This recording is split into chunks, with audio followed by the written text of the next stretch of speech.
berapa ya, ke-6 ya, yang ke-6.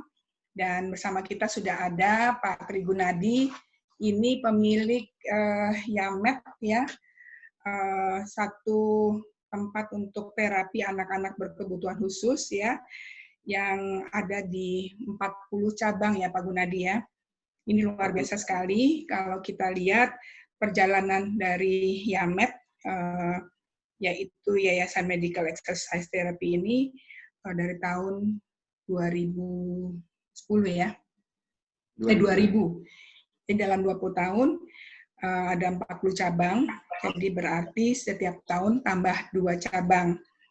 Nah, mengawali karirnya D3 Akademi Okupasi Terapi Surakarta tahun 94, kemudian menjadi pegawai negeri sipil ya di terapis di Rumah Sakit Fatmawati Jakarta, dan sambil bekerja sebagai pegawai negeri sipil di rumah sakit, Pak Gunadi ini kuliah lagi S1 kedokteran ya di Universitas Muhammadiyah Jakarta tahun 2005. Nah, namun seiring itu juga sebelumnya juga mengambil S1 di psikologi UI ya, extension ya. Nah, di sini kemudian setelah 10 tahun lulus, lanjutkan ke S2 Magister Psikologi Pendidikan Anak Usia Dini juga di UI. Di sana saya ketemu dengan Tri Gunadi.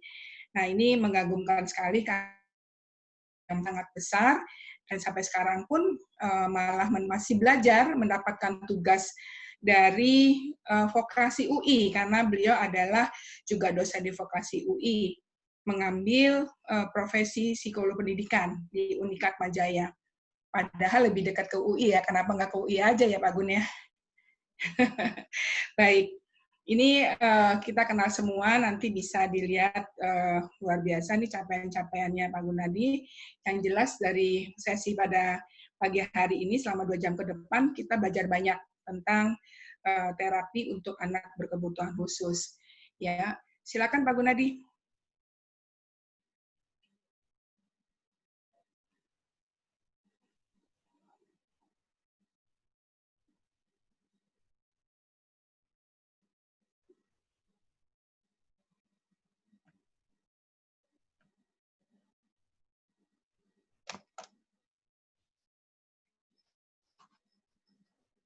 Oke, apakah sudah terlihat? Sudah, bagus. Oke.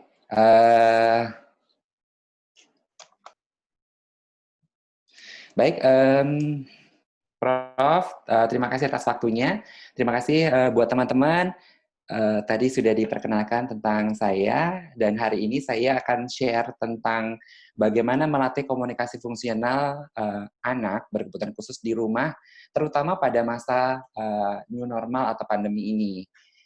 Nah, membicarakan tentang hal tersebut itu kenapa? Karena di beberapa jurnal dan bahkan dari kasus-kasus di lapangan itu meningkat sekali. Kenapa kita ambil topik ini? Yang pertama adalah kasus anak berkebutuhan khusus yang meningkat, terutama ABK yang spektrum ringan, bukan yang spektrum berat, bukan yang karena anatomis disorder atau disorder yang lainnya. Mungkin karena kasus-kasus delay saja. Nah, ABK spektrum ringan ini disebabkan karena banyak hal kurang stimulasi, dan stimulasinya mungkin salah juga di masa pandemi ini. Banyak ibu dan ayah yang resah dan berdampak pada anak, dan akhirnya tertinggal milestone perkembangannya. Anak berkebutuhan khusus spektrum ringan ini biasanya seputar semacam kayak speech delay, kecemasan, tantrum, dan seterusnya. Nah, biasanya berdampak pada masalah bicara, bahasa, komunikasi, dan bahkan perilaku. Anak-anak menjadi pemarah, regulasi emosinya juga bermasalah. Dan banyak ABK yang kalau tadi adalah anak-anak yang mungkin spektrum ringan, tapi ternyata banyak juga anak ABK atau anak berkebutuhan khusus yang justru menjadi sulit karena proses adaptasi perubahan di masa pandemi ini. Itu kalau kita lihat background kenapa kita ngambil tema ini, dan dari sudut pandang anaknya. Kalau dari sudut pandang ibu, tema ini dikarenakan keresahan banyak ibu bertambahnya beban kerja, mengurusi suami, anak dengan beban PJJ atau pembelajaran jarak jauh, beban PR dari tempat les, beban PR anak di rumah, itu yang menyebabkan alasan kenapa ibu akhirnya justru fokus pada pola asuh anaknya juga agak-agak keteteran.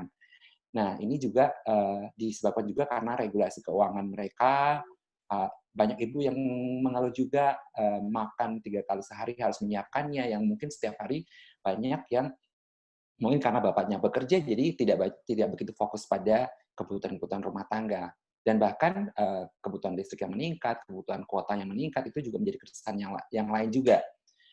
Dan bahkan kurangnya waktu me time ibu nih, ini juga satu dilematis juga di masa pandemi ini nih. Kebutuhan sosial, grooming yang berkurang juga menyebabkan ibu keteteran dalam segi psikis.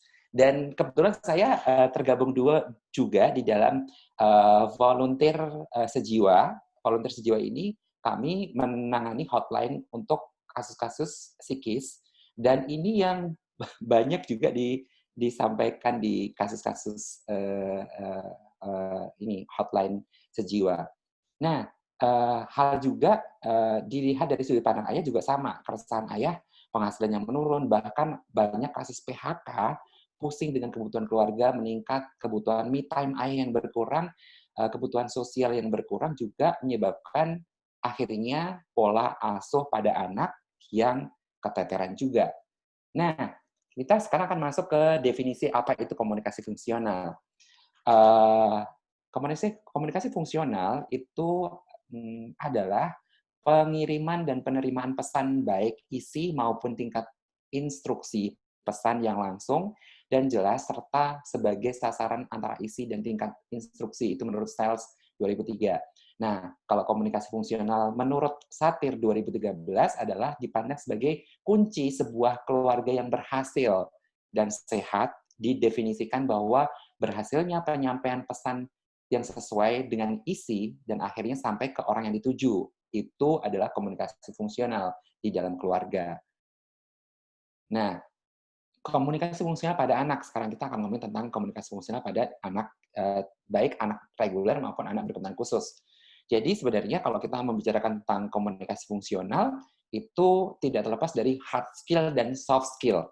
Jadi kalau hard skill itu adalah menghasilkan kemampuan berkomunikasi dengan orang-orang di sekitar dan dapat dipahami oleh orang di sekitar. Bentuknya dalam percakapan sehari-hari nih. Nah, ini yang banyak kasus-kasus dari mulai hard skill-nya aja udah mulai bermasalah nih. Jadi kemampuan seorang anak untuk mempunyai komponen hard skill ini masih buruk di anak-anak yang kalau kita sebut anak-anak milenial zaman sekarang gitu ya, anak-anak yang generasi alfa ini banyaknya kemampuan hard skill yang sudah mulai menurun. Jadi jangan heran kalau di tempat-tempat terapi, center tumbuh kembang itu banyak menangani kasus-kasus yang kasus-kasus yang ringan sebenarnya, tapi dimulai dari hard skill aja udah mulai merusak. Jadi anaknya itu tidak peduli, anaknya cuek, anaknya mungkin karena sehari-hari juga lebih banyak bermain dengan non-human atau gadget atau TV atau bahkan mungkin dibiarkan main sendiri, ibunya sibuk dengan berbagai masalah, terutama di masa pandemi ini. Nah, yang kedua adalah soft skill, di mana kemampuan soft skill ini adalah kemampuan kontak serta mempertahankannya. Kontak mata, kontak untuk bagaimana seorang anak itu melakukan attachment, bonding, dan hal-hal yang dibutuhkan dalam komunikasi. Yang kedua adalah kemampuan verbal maupun non-verbal anak, baik gestur, ekspresi wajah, intonasi, nada bicara, dan lain-lain. Dan soft skill yang ketiga adalah kemampuan dalam berempati terhadap lawan bicara dan pemahaman komunikasi dua arah. Itu komponen dari komunikasi fungsional.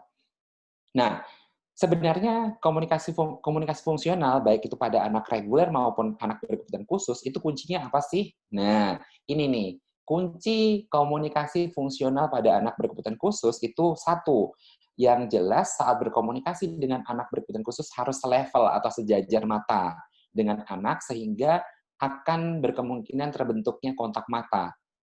Yang kedua adalah kemampuan anak dalam namanya proxemic. Ini mungkin teman-teman ada yang mungkin baru dengar gitu ya. Apa sih proxemic gitu ya?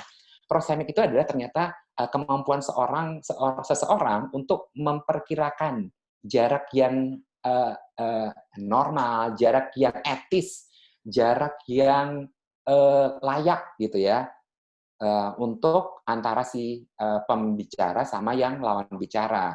Dan biasanya anak-anak berkebutuhan khusus, terutama pada anak-anak autis, ini proxemic ini bermasalah karena bisa saja dia itu dekat banget sama matanya orang yang di atap gitu ya, atau mungkin terlalu jauh, atau mungkin malah tidak peduli atau mengabaikan. Jadi proxemic ini jadi bermasalah. Yang ketiga adalah sentuhan. Jadi kunci dari komunikasi fungsional ini salah satunya adalah sentuhan. Dan ini sangat diperlukan loh untuk anak-anak yang berkebutuhan khusus. Makanya kenapa kita dalam pembelajaran anak berkebutuhan khusus ini benar-benar harus di masa pandemi ini memang harus benar-benar menjaga protokol COVID di mana bersih, steril, menggunakan APD, menggunakan face shield, tapi sentuhan ini tidak bisa dihilangkan karena harus misalnya contoh anak berkebutuhan khusus yang nggak bisa mengucapkan misalnya toko, O-nya kurang jelas misalnya. Kan kita harus menyentuh bibirnya untuk monyong misalnya gitu.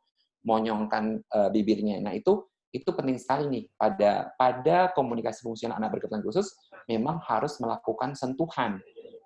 Nah, yang keempat adalah suaranya harus padat, singkat, jelas, dan disesuaikan dengan kemampuan anak. Nanti anak ini kemampuannya ada di level mana nih? Oh, dia baru imitasi nih, baru meniru. Ayo coba Dek, tirukan. Bola. Mungkin baru meniru. Atau sudah sampai ke tingkat bicara. Bicara itu berarti melabel. Apa ini Dek? Bola. Coba apa ini Dek? Bola. Atau mungkin sudah sampai ke tingkat komunikasi dua arah. Misalnya, ya, kamu coba dong sebutin kalau yang dibutuhkan untuk bermain nanti sepak bola apa aja. Oh, bola. Bola itu bagaimana sih? Nah, jadi sudah berupa komunikasi yang kita tuju nanti, yaitu dengan komunikasi fungsional. Nada suara konstan bernada rendah, ekspresi sosial sesuai. Jadi ini hal yang penting juga diajarkan pada komunikasi fungsional pada anak berkebutuhan khusus, di mana rata-rata anak berkebutuhan khusus, terutama pada anak-anak dengan autisme, itu mereka tidak bisa memperkirakan nadanya itu seberapa. Akhirnya yang terjadi apa coba? Biasanya dia, kalau nanti di dalam literatur namanya robotic voice. Jadi terbentuknya yang namanya robotic voice. Robotic voice itu anak itu nadanya itu kayak flat, jadi nggak ada naik turunnya, nadanya nggak terbentuk, atau bahkan nantinya itu dia tidak bisa mengatur pitch-nya. Jadi akhirnya kayak marah-marah misalnya, kayak membentak misalnya. Jadi terbentuknya tidak sesuai nih ekspresi sosialnya. Dan bahkan nantinya tidak bisa menyesuaikan antara si nada, konsep dari maksud yang akan disampaikan, serta ekspresi yang terkeluarkan, ekspresi sosial yang terkeluarkan. Nah, selanjutnya adalah artikulasi yang jelas. Jadi, seringkali nanti permasalahan pada anak berkebutuhan khusus adalah dia bisa saja tidak terbentuk artikulasi yang baik. Terutama mungkin kalau kita sudah ngomongin anak-anak yang sudah di atas 3 tahun, 4 tahun, 5 tahun, 6 tahun gitu ya, itu kan seharusnya sudah mencukupi kuota 100% nih, kuota artikulasinya, termasuk artikulasi yang akhir. Artikulasi yang akhir itu kayak L, R, S, eng. Jadi, biasanya mereka masih tertinggal nih. Kenapa? Karena memang proses belajar mereka kan tidak sinkron nih antara kuping, mata, cunnya. Jadi akhirnya tidak menghasilkan kompleks attention. Jadi perhatian yang kompleks. Kupingnya mungkin kemana, matanya mungkin kemana. Jadi kenapa pentingnya tadi dari awal pada komunikasi fungsional anak berkebutuhan khusus ini benar-benar penting untuk selevel, sejajar mata, melakukan kontak dengan baik, melakukan proxemic dengan baik gitu. Nah, dan dampaknya nanti pada si artikulasi ini dan bahkan pada ekspresi sosialnya. Hal yang berikutnya pada kunci komunikasi fungsional ini adalah bahasa sehari-hari. Jadi pada anak-anak berkebutuhan khusus ini, yang dipentingkan adalah nantinya sebenarnya bahasa sosial sehari-hari. Jadi nggak penting ngajarin yang jauh-jauh di sana, tapi ternyata bahasa-bahasa sehari-harinya memang kacau balau. Terutama di masa pandemi ini, bahasa sehari-harinya itu perlu diperluas. Karena kenapa? Banyak terminologi atau kosakata baru yang ternyata belum dikuasai atau mungkin baru didengar sama anak itu. Apa itu namanya masker? Apa itu namanya social distancing? Apa itu namanya misalnya lockdown gitu.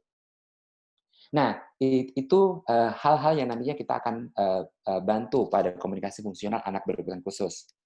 Terus kunci berikutnya adalah dalam hal-hal kerja sehari-hari menggunakan petunjuk gambar. Jadi nanti kalau dilihat di slide ini, saya contohkan penggunaan yang namanya PEC, Picture Exchange Communication System, atau kalau nanti di googling itu ada nemu namanya COMPIC, COMPIC, Computerized Pictograph. Nah, itu hal-hal yang akan digunakan untuk membantu memaksimalkan komunikasi fungsional pada anak berkebutuhan khusus.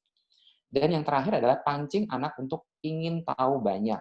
Jelaskan bila anak tidak paham.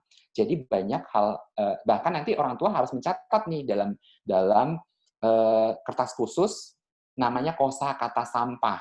Kosakata sampah adalah kosakata yang tidak diketahui oleh anak, yang menyebabkan akhirnya pemahamannya tidak terbentuk karena ada kosakata sampah itu. Misalnya contoh ini nih, hari Minggu kita mau bergotong royong ya. Nah, dia nggak tahu nih kata bergotong royong. Jadi dia akan harus dijelaskan apa itu arti gotong royong, gotong royong itu seperti apa, contohnya seperti apa, dan penggunaan dalam kalimatnya seperti apa. Itu kosakata-kosakata sampah itu biasanya akan dicatat oleh orang tua atau guru atau siapapun yang menemui untuk nantinya akan diremediasi atau diperkaya. Nah, sekarang kita akan membicarakan tentang tahapan untuk meningkatkan komunikasi fungsional pada ABK. Jadi tahapan untuk meningkatkan komunikasi fungsional ABK ini apa aja nih? Tahapan yang pertama yang harus dilakukan adalah meningkatkan jumlah kosakata. Jumlah kosakata ini disesuaikan sama usia milestone-nya. Nah, ini saya akan sedikit review, mungkin teman-teman udah pada belajar waktu zaman dahulu gitu ya. Jadi ini milestone-nya. Nih, milestone perkembangan anak usia 1 bulan, itu munculnya namanya refleks vokalisasi. 2 bulan sampai 6 bulan itu biasanya babbling, jadi kayak mengoceh, mengulang-ulangi bunyi, dan seterusnya. 6 bulan sampai 9 bulan itu namanya laling, ocehan yang lebih jelas, seperti baba, mama yang lebih jelas. 10 bulan, 12 bulan itu ekolalia, ekoik, meniru. Jadi sudah bisa meniru kata yang mempunyai vokal sama. Terus 12 sampai 18 bulan itu true speech. Jadi ingat true speech itu di ending 15 bulan itu harus mengucapkan minimal 3 sampai 5 kata, di 18 bulan minimal 10 kata. Jadi di 18 bulan ini akan kelihatan sekali nih anak-anak yang dia itu tertinggal milestone-nya, yang kalau kategorinya sudah masuk ke dalam namanya speech delay atau keterlambatan berbicara. Jadi jelas sekali nih anak yang terlambat berbicara itu kalau di 18 bulan tidak mencapai namanya true speech tadi. Nah, di 2 tahun harus minimal 50 kosakata. Jadi lumayan banyak nih. Dan 2 tahun sampai 2,5 tahun aja sudah sampai 200 sampai 300 kosakata yang harus dikuasai. 3 tahun, ini 2,5 tahun itu sekitar 400 sampai 800 kosakata. 3 tahun sudah sampai 1.000 sampai 1.600 kosakata. 4 tahun itu sekitar 1.600 sampai 2.500 kosakata. 5 tahun itu harus sudah 2.500 sampai 7.000 kosakata. Dan 6 tahun sampai 8 tahun itu biasanya anak sudah bisa menyusun kata dalam kalimat gitu ya, minimal 7 kata. Contohnya misalnya, aku suka sekali makan jeruk, karena jeruk rasanya manis dan segar. Jadi sudah sampai seperti itu. Nah, kembali lagi ke tadi, jadi tugas kita sebenarnya adalah nantinya mengingatkan orang tua nih, udah kecapai belum tuh gitu. Dan banyak orang tua yang nggak tahu loh, jadi banyak orang tua yang tidak mengetahui si milestone tadi. Jadi akhirnya ya udah bablas aja itu. Apalagi dengan kondisi yang pandemi begini, orang tuanya juga sibuk, aduh anaknya juga terlantar, boro-boro ngurusin jumlah kosakata gitu. PR sekolah juga mungkin tidak dikerjakan gitu. Nah, ini tugas kita nantinya ya akan selalu mengingatkan, ayo orang tua pantau tumbuh kembang anak, pantau perkembangan anak, pantau milestone anak. Nah, di tingkat yang pertama tadi adalah jumlah kosakatanya. Jumlah kosakatanya itu terdiri, dan jumlah kosakata itu harus rata antara kata benda, kata kerja, kata sifat. Nih, di slide ini saya contohkan kata benda itu misalnya dari mulai alat mandi, alat makan, alat tulis, body part, hewan, buah, transportasi, dan seterusnya. Kata kerja itu kayak misalnya kosakata dasar deh, misalnya mandi, makan, minum, tidur, dan seterusnya. Belum lagi yang imbuhan, menyapu, terus belum lagi yang aktif pasif gitu, menyapu, disapu, dan seterusnya. Kata sifat misalnya dari mulai banyak sedikit, panjang pendek, bersih kotor, dan seterusnya. Belum lagi yang kedua. Yang kedua ini adalah update kosakata yang berkenaan dengan new normal. Jadi dari mulai kata benda, dari mulai masker, apa itu masker, apa itu APD, apa itu face shield, apa itu virus. Kata kerja dari mulai yang jaga jarak, social distancing, dan seterusnya. Kata sifat dari mulai yang infeksius, dan seterusnya itu harus dikenalkan kepada anak, baik reguler maupun anak berkebutuhan khusus. Dan yang ketiga adalah melatih komunikasi fungsional sehari-hari, baik dalam perintah, komunikasi dua arah, pertanyaan sosial, dan lain-lain. Nah, kita akan masuk ke tahapan tadi tuh. Tahapan yang pertama. Tahapan yang pertama untuk meningkatkan jumlah kosakata ini, sebenarnya ini nanti gabungan nih tugas dari kita sebagai mungkin center untuk membantunya, maupun tugas orang tua. Nah, yang pertama, orang tua itu harus membuat yang namanya drilling wall. Itu contoh yang ada di gambar, itu adalah namanya, itu contoh drilling wall. Jadi, drilling wall itu adalah tembok belajar kosakata. Jadi, orang tuanya tugasnya adalah untuk menempel kosakata, gambar kosakata yang mau diajarkan ke anak, dan biasanya digunakan tembok-tembok itu, atau bisa juga digunakan seperti iPad atau laptop, itu juga bisa. Jadi tinggal gambar-gambar itu cari di Google Image, di save, dikelompokkan gitu ya, ditargetkan. Jadi sebenarnya target ini yang penting nih. Jadi buat target. Sebenarnya sih kalau dalam kecepatan seorang anak reguler itu mencapai kosakata gitu ya, seharinya itu minimal 5 loh. Jadi nggak usah jauh-jauh deh, misalnya contoh anak berkebutuhan khusus nggak usah 5, misalnya 2 atau 3 deh gitu. 3 sebulan itu ada 30 hari. 3 kali 30, 90 kosakata, kayak gitu. Nah, dan ingat, kosakata itu diajarkannya harus berurut. Yang pertama adalah reseptif dulu. Jadi, selalu minta orang tua untuk mengajarkannya jangan acak adul, karena kalau mengajarkannya udah caranya salah, anak itu juga pusing, anaknya juga tidak bisa menyerap si kosakata tadi. Jadi, biasanya saya minta untuk orang tua untuk bikin kertas HVS kosong yang ditempel di tembok untuk mencatat kosakata reseptif. Reseptif itu berarti perintahnya cuma pegang-pegang doang gitu. Jadi kalau misalnya mau makan gitu, piringnya ditaruh, piring, sendok, garpu, gelas gitu. Nah, anaknya suruh ngambil sendiri. Ayo Dek, kita mau makan nih. Ambil piringnya ya. Ayo ambil piring. Mana piring? Dan ingat, tidak boleh ngasih clue mata, tidak boleh ngasih clue tunjuk. Karena seringkali orang tua salah ngerti nih. Banyak orang tua yang ini, itu udah ngerti anak saya gitu. Anak saya itu udah ngerti handuk, saya suruh mandi dia ngambil handuk. Jadi nanti orang tua perlu dikasih pemahaman nih, karena beda antara paham, beda sama habit. Jadi misalnya contoh, dia tahu ngambil sepatu karena mau pergi ke mall, sama sedang tidak ngapa-ngapain tapi disuruh ambil sepatu, itu berbeda.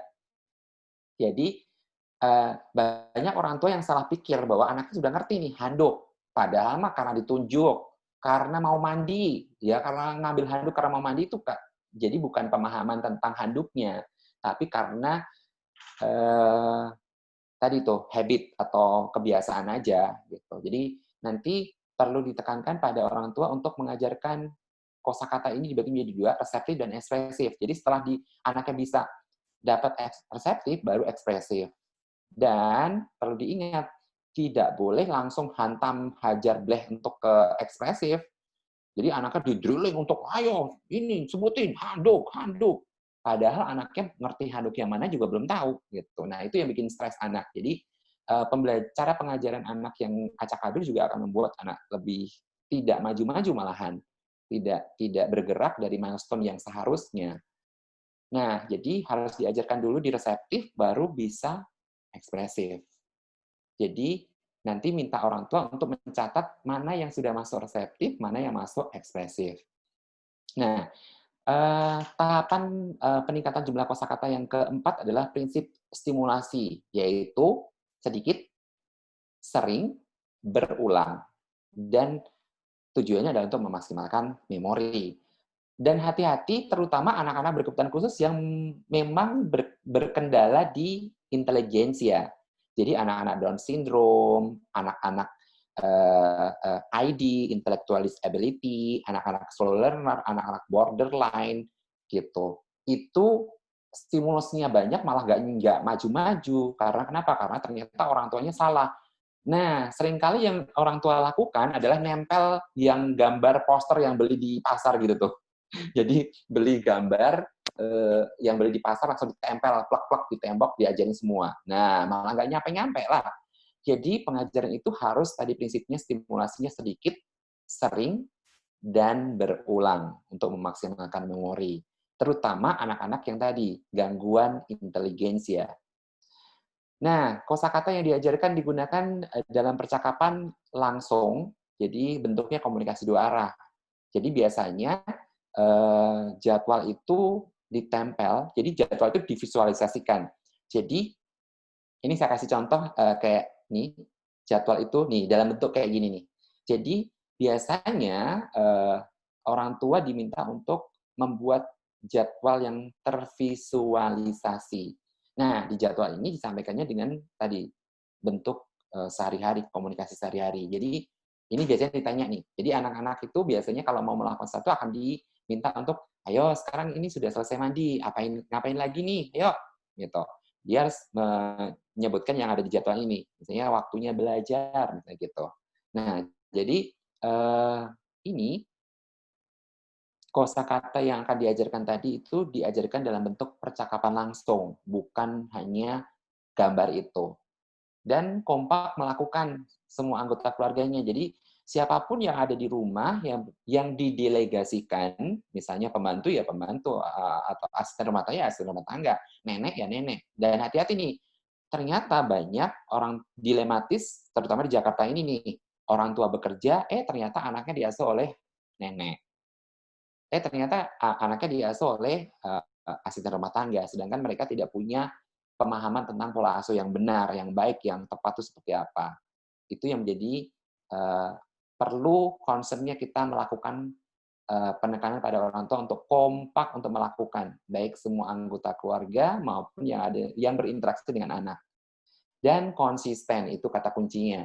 Jadi konsisten mengajarkan. Nah, penilaian saat anak berkomunikasi, ini penting juga nih yang harus disampaikan ke orang tua. Jadi sebenarnya kalau nilai dari komunikasi fungsional itu yang dinilai apa aja gitu. Ya, jadi yang dinilai ada 10 ini. Jadi yang pertama adalah kontak mata. Jadi saat berkomunikasi, hal yang paling pertama adalah kontak mata. Ini sebenarnya bukan hanya pada anak berkebutuhan khusus saja, tapi anak reguler juga sama. Bahwa kalau yang namanya komunikasi itu kamu harus kontak dong. Nah, yang kedua, kemampuan dia dalam greeting atau menyapa. Jadi ini seringkali diajarkan, tapi mungkin tidak generate ya. Generate itu kurang banyak lokasi yang, jadi kalau kita ngomong tentang generate itu nanti ada lima hal. Orang yang ngajarin harus beda-beda, waktunya juga beda-beda, jadi bukan cuma selamat pagi doang. Terus tempatnya beda-beda, jadi bukan cuma di sekolah, tapi juga di rumah neneknya, di rumah, di tempat terapi, dimanapun gitu. Jadi tadi orang beda-beda, tempat beda-beda, waktu beda-beda, stimulusnya pun juga beda-beda. Jadi greeting ini akan disampaikannya dengan stimulus yang berbeda-beda. Ayo coba tuh ketemu sama nenek itu bilang apa. Jadi stimulusnya adalah bilang apa. Nanti beda lagi, jangan selalu bilang apa. Jadi kita clue-nya pun stimulusnya juga harus berbeda-beda. Dan responnya juga harus beda-beda. Jadi misalnya contoh, Assalamualaikum, karena ketemu dengan guru ngajinya misalnya gitu.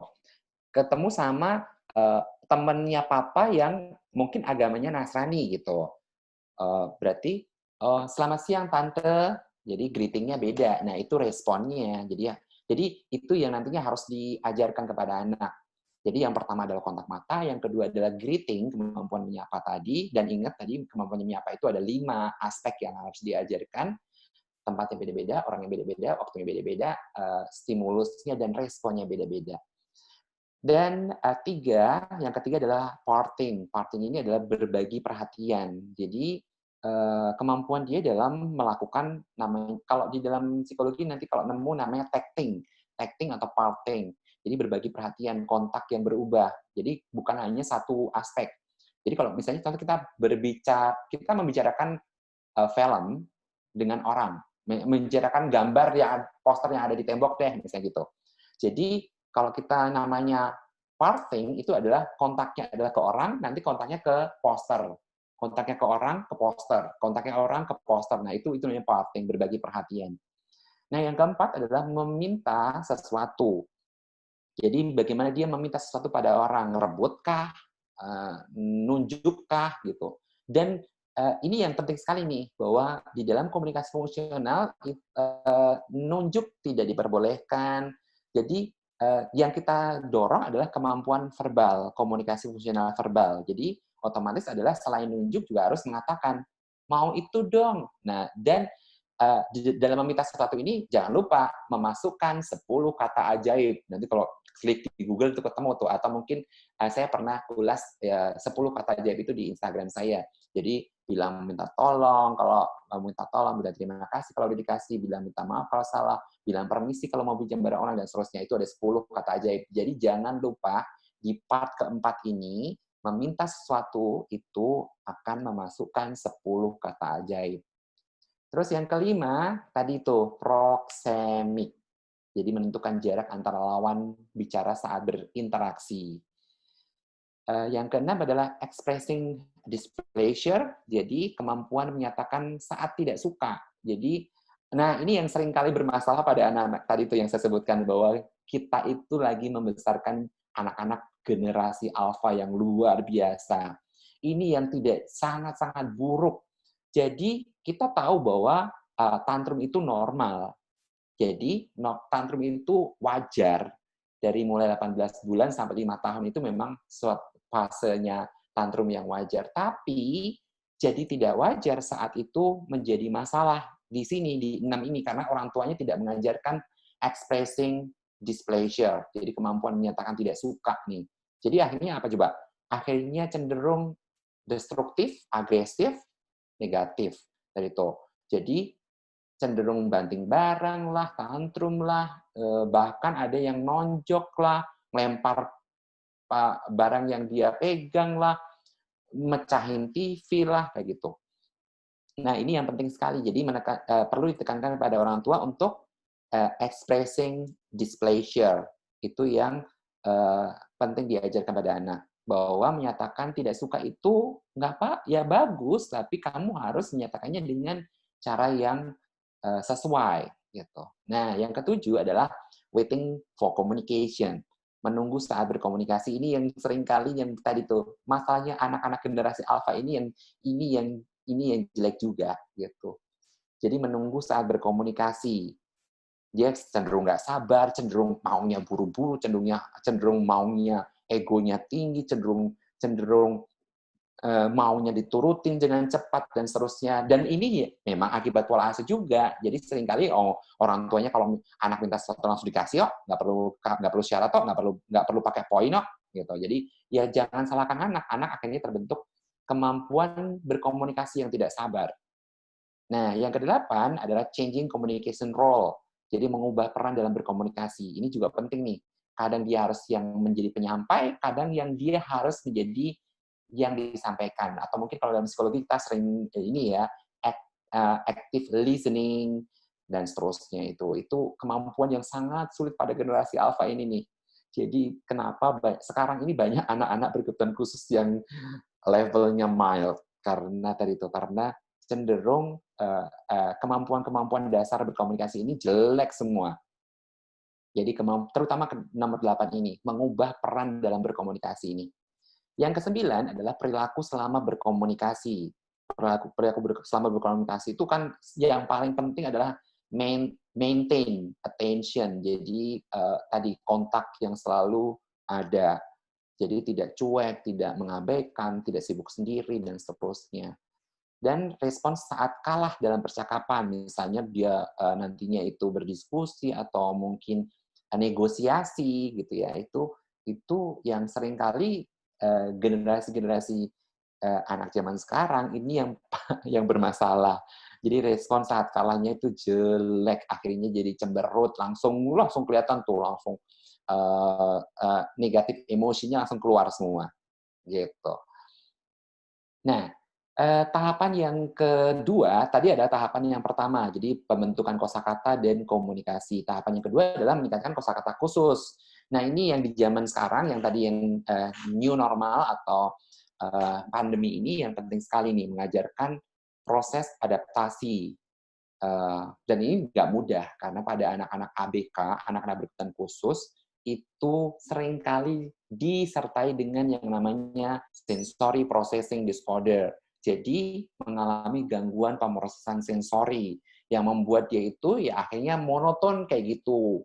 Jadi nggak mau berubah. Dan memang rata-rata anak berkebutuhan khusus tidak suka perubahan. Jadi sangat tidak suka yang tidak di-plan atau tidak direncanakan. Jadi sensory processing disorder ini yang hambatan pertama yang harus kita bantu, terutama anak-anak tipe SOR. Tipe SOR itu adalah tipe-tipe yang sensory over responsive. Nanti kalau teman-teman pernah dengar, tipe rejection, tipe avoid namanya. Jadi anak-anak yang tipe ini tuh nggak suka sesuatu yang nempel kayak gitu. Jadi terlalu sensitif. Jadi akhirnya apa coba? Di masa pandemi ini sangat berantem banget mau makein masker, berantem banget suruh pakai face shield, berantem banget suruh cuci tangan kayak gitu. Jadi itu kendala-kendala di era new normal seperti ini.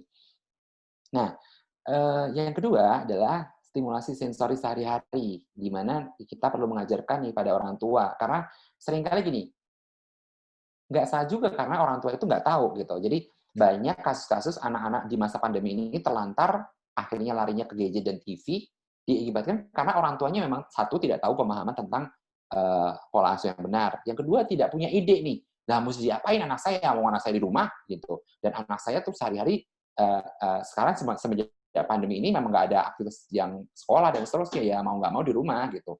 Dan itu yang menyebabkan akhirnya kekurangan ide itu menyebabkan orang tua larinya hanya gadget, dan YouTube gitu. Jadi membuat anaknya sensor motornya tidak aktif. Dan tahu dong kalau sensor motornya nggak aktif, wah anaknya jadi emosinya meningkat, tertahan meluap-luap, nanti endingnya tantrum deh gitu. Dan ini yang perlu ditekankan bahwa stimulasi sensori sehari-hari itu penting. Dan tadi selain itu perbaikan sensori juga regulasi emosi anak itu. Dan bahkan tadi pada beberapa anak-anak tipe SOR itu perlu dibantu oleh orang tuanya untuk seperti kayak misalnya massage wajah 2 kali sehari, itu akan membantu untuk mereka adaptasi penggunaan masker dan seterusnya. dan mengubah kebiasaan yang dulu mungkin kalau anak tahu hanya mandi itu cuma 2 kali gitu. Tapi kan dengan kondisi pandemi ini, pokoknya kalau habis dari luar rumah, pulang sampai rumah mandi gitu. Nah, itu yang menjadi masalah nih. Nah, ini adalah kosakata-kosakata yang biasanya akan kita perubahan-perubahan baru yang kita harus kenalkan pada anak berhubungan dengan tadi komunikasi fungsional. Misalnya contoh, sekarang ini nggak salam loh kalau ketemu sama orang, nggak perlu salam loh, tapi cukup dengan say hi atau assalamualaikum dengan tangan di depan dada atau salam jarak jauh atau salam siku gitu. Itu juga menjadi tantangan tersendiri juga kita bagaimana kita mengajarkannya.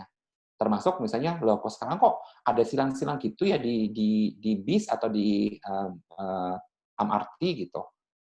Itu yang perlu kita kenalkan. Atau mungkin kalau kita ngajak dia ke rumah sakit, kenapa kok kursinya ada silang-silang gitu, menjaga jarak. Kenapa kok dokternya pakai baju kayak gitu? Kenapa terapisnya pakai baju APD yang lengkap begitu? Kayak gitu. Nah, itu perlu kita kenalkan. Termasuk yang dulu cuci tangan cuman kalau mau tangan kotor atau mau makan gitu. Nah, sekarang ini ada 10 kewajiban yang harus cuci tangan saat ya ini nih, saat batuk, saat habis beli ngambil makanan di supermarket, saat habis bersihin sampah dan seterusnya. Itu kebiasaan-kebiasaan ini yang kita akan harus kenalkan, termasuk tadi mengkomunikasikannya pada anak berkebutuhan khusus. Nah, ini adalah contoh visual support yang saya buat untuk membantu meningkatkan kemampuan komunikasi fungsional sehari-hari anak berkebutuhan khusus. Ini bagaimana mengenalkan virus corona itu kayak gimana sih, apa sih? Itu saya ambil dari tadi computerized pictograph. Nah, ini contoh visual support-nya. Termasuk ini gambar-gambar ini yang harus dibuat karena ini yang akan membantu untuk tadi fasilitasi komunikasi fungsional sehari-hari pada anak. Termasuk kata-kata yang harus diucapkannya pun orang-orang yang berbeda tadi dengan pattern yang sama, meskipun penambahannya bisa bervariasi, tapi penambahannya nggak jauh dari kata-kata ini. Misalnya contoh, ayo kita rapikan tempat tidur, ayo sekarang mandi, dan seterusnya. Ini hal yang harus dikonsistensikan pada pengajaran komunikasi fungsional anak berkebutuhan khusus. Dan yang ini adalah contoh aktivitas sebelum malam hari. Jadi ini juga sama, hal yang harus dikonsistensikan. Jadi kalau ini saya contohkannya berbeda. Kalau yang ini adalah checklist, kalau yang ini adalah melipat. Jadi ini kalau sudah ganti baju tidur, lipat, dan cuci kaki, dan sikat gigi, dan kayak gitu. Jadi ini tinggal ditempel di tembok dan anak melipat kalau sudah mengerjakannya. Dan mengucapkannya, sebenarnya fokusnya bukan pada pengerjaannya, tapi adalah komunikasi fungsional. Jadi orang di sekitar harus mengkomunikasikan atau memverbalisasikan. Misalnya contoh gini, ayo sekarang kamu sudah ganti baju nih, habis itu ngapain lagi? Ya, si anak harus nyebutin, habis ini kita cuci kaki nih, Bun. Misalnya gitu. Nah, dia harus cuci kaki dan habis itu melipat. Nah, ini juga sama. Ini pattern-pattern visual support yang saya buat untuk ngebantuin untuk urutan makan. Nih, ini gambarnya ada mencuci tangan, berdoa sebelum makan, berdoa setelah makan, mencuci tangan, dan seterusnya. Nah, ini dikomunikasikan. Jadi, anaknya ditanya dulu, ayo, sebelum makan kita ngapain dulu? Si anaknya harus menjawab, mencuci tangan. Nah, apakah dia cukup mencuci tangan atau kalimat yang lebih ditambah lagi itu tergantung kondisi perkembangan si anak itu ada di milestone yang mana. Ini juga sama, tahapan menggosok gigi. Ini juga sama, urutan. Jadi biasanya ini akan di print out, habis itu dilaminating biasanya, karena ini akan ditempelnya di tempat-tempat basah kan, kayak di toilet, di kamar mandi, kayak gitu. Ini yang akan diusahakan untuk dilatihkan dalam bentuk komunikasi fungsional sehari-hari tadi. Gitu. Oke, itu dari saya. Semoga membantu pemahaman tentang komunikasi fungsional dalam sehari-hari tadi. Ya. Wah, alhamdulillah luar biasa nih Gun. Jadi kalau menurut saya ya tadi yang visual support itu saya baru Iya, lihat ya, tapi itu sangat useful ya.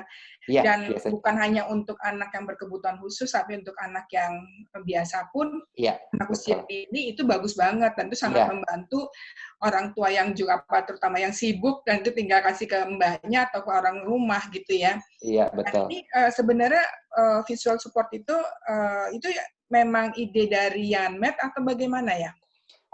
Sebenarnya visual support itu ada literaturnya nih, Prof. Jadi kalau nanti klik di Google, namanya adalah PEC, Picture Exchange Communication System. Jadi biasanya digunakan untuk itu biasanya itu sebenarnya adalah turunan dari behavior therapy. Behavior therapy itu nanti ada cabang-cabangnya. Nah, ini metode namanya TEACH. Teaching Education Children Autistic with Communication Handicap. Jadi nanti kalau klik di Google itu namanya TEACH. TEACH itu adalah sebuah metode untuk mengajarkan anak-anak autis bagaimana mereka bekerja secara terstruktur. Jadi menyiapkan mereka, karena anak-anak dengan autistik mereka tidak tahu pemahaman dan mereka mempunyai potensi yang luar biasa di visual. Jadi sebenarnya visualnya itu akan membantu pemahaman lebih jauh dari yang akan kita bantu pada anak itu supaya tidak mengalami masalah pemahaman, termasuk tadi komunikasi fungsional. Iya. Ini mungkin kalau untuk kalangan orang tua dari kalangan menengah atas itu ya kan itu mereka gampang tinggal googling aja ya dengan inisiatif sendiri. Tapi untuk yang kalangan bawah itu kita tahu bahwa terapi-terapi ini kan nggak begitu murah ya. Iya. Dan mereka juga harus perlu pengetahuan untuk itu. Sejauh mana ini hal ini sudah tersosialisasikan dengan baik? Ya, kalau saya gini sih, Prof, karena saya kan jaringannya ya seputar yang saya bisa dijangkau. Saya sih setiap hari bikin konten-konten, jadi sehari satu, biasanya konten-konten program di rumah. Jadi nanti bagi teman-teman kalau lihat Instagram saya, kenapa kok isinya bukan foto saya, tapi isinya adalah konten-konten itu, karena itu tadi bahwa saya sekarang ini hanya memanfaatkan media sosial untuk membuat konten-konten dan itu boleh dipakai oleh siapapun. Jadi saya sih berpikir gini, apa yang sudah saya pelajari, saya banyak baca buku dan seterusnya, sayang kalau saya simpan gitu. Jadi Alhamdulillah. jadi Jadi akhirnya ini apa tadi yang PECS tadi ya, Picture Exchange Communication System ini diterjemahkan dalam bahasa Indonesia oleh Yanmed. baru ada buat kalangan sendiri, buat kalangan saya, buat kalangan terapis. Jadi kalau di Yamed tuh gini nih, Prof. Terapis-terapis yang sudah lulusan, misalnya terapis bicara, okupasi, fisioterapi, sarjana psikologi, kayak gitu, nggak bisa bekerja disebar ke Yamed kalau belum pelatihan 3 bulan di Yamed Pusat. Jadi kami tuh punya tempat training centernya untuk membekali mereka tadi pengayaan lebih jauh, apa itu ABA-VB, terus tadi termasuk apa itu TEACH, bagaimana melakukan tadi gitu. Jadi meskipun mereka sudah sarjana psikologi, tapi kan mereka nggak ngerti bagaimana teknik-teknik ABA-VB kayak gitu.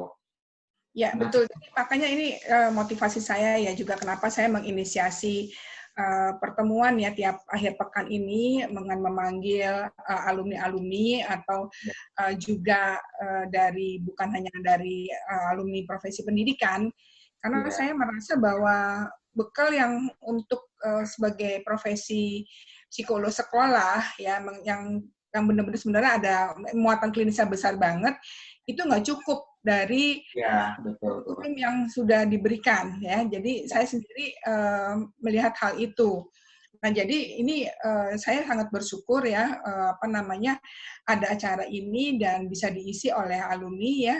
Seperti yang pada hari ini tentunya melatih komunikasi fungsional ini nggak didapat, benar nggak nih Lia dan teman-teman? Ya, nanti bisa ada komentar ya, itu bagaimana. Dan ini dari 6 kali pertemuan ya, Gun ya. Ini saya sendiri jadi belajar lagi gitu. Jadi ini saling tempat belajar ini yang hari Sabtu ini. Ya, baik silakan. Ini ada yang mau bertanya apa namanya langka sekali nih ketemu nama Tribun Nadia. Silakan. Tia kayaknya udah mau ngomong nih, Tia. Silakan Tia Sarif. Ini alumni profesi pendidikan angkatan berapa, Tia? Silakan kenalin diri. Silakan.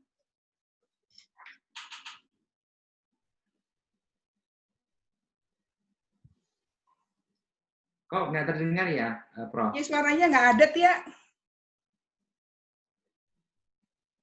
Atau masih unmute? Masih mute? Tapi tandanya kok nggak ada ya? Kenapa?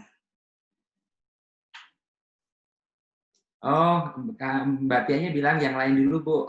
Oh ya, silakan. Oh ya, silakan siapa yang mau tanya? Baik, silakan siapa yang mau bertanya?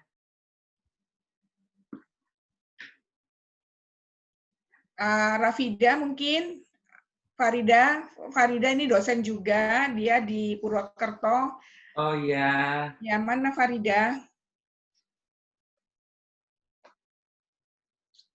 Mbak Farida. Mbak Tia udah balik lagi, bisa belum? Oke, Mbak Tia, silakan Mbak Tia.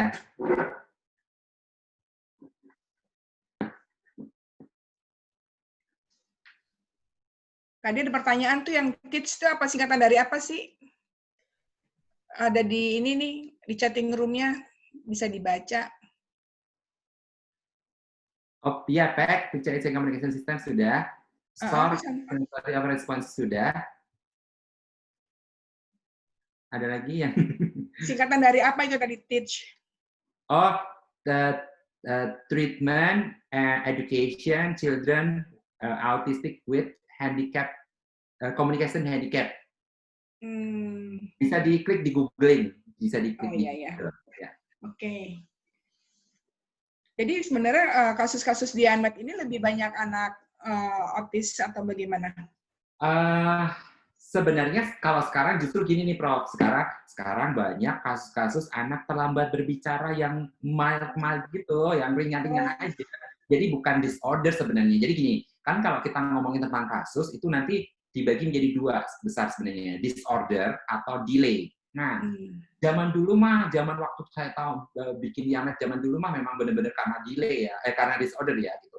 Karena lahirnya prematur lah, karena kejang lah, karena jatuh dari motor lah kayak gitu. Kalau sekarang kasus-kasus sekarang malah gara-gara banyak yang pola asuh gitu. Jadi kasus-kasusnya yang cuman terlambat berbicara karena tantrum, terlambat berbicara karena edit gadget, terlambat berbicara karena cuek kayak gitu-gitu. Jadi lebih mudah gitu nih, lebih cepat ya ininya penanganannya. Iya, karena memang sebenarnya cuma karena gara-gara pola asuh gitu.